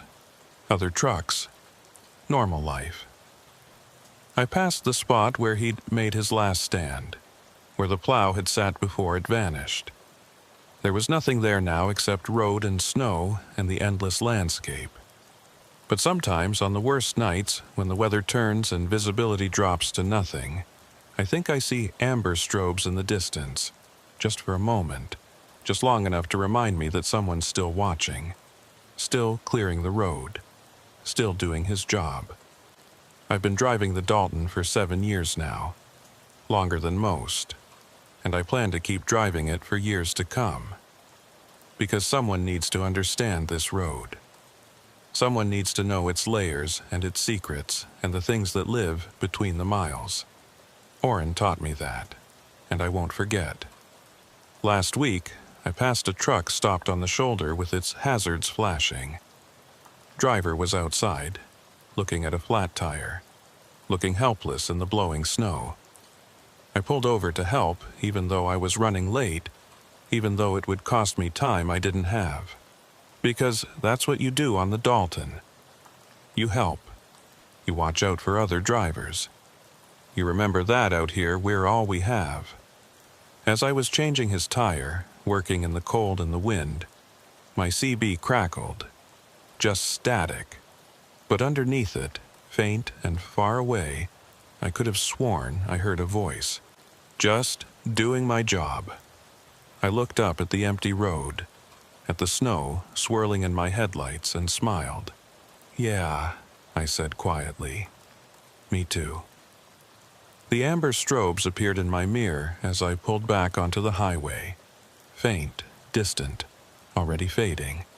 But they were there, always there, watching over the road that never sleeps.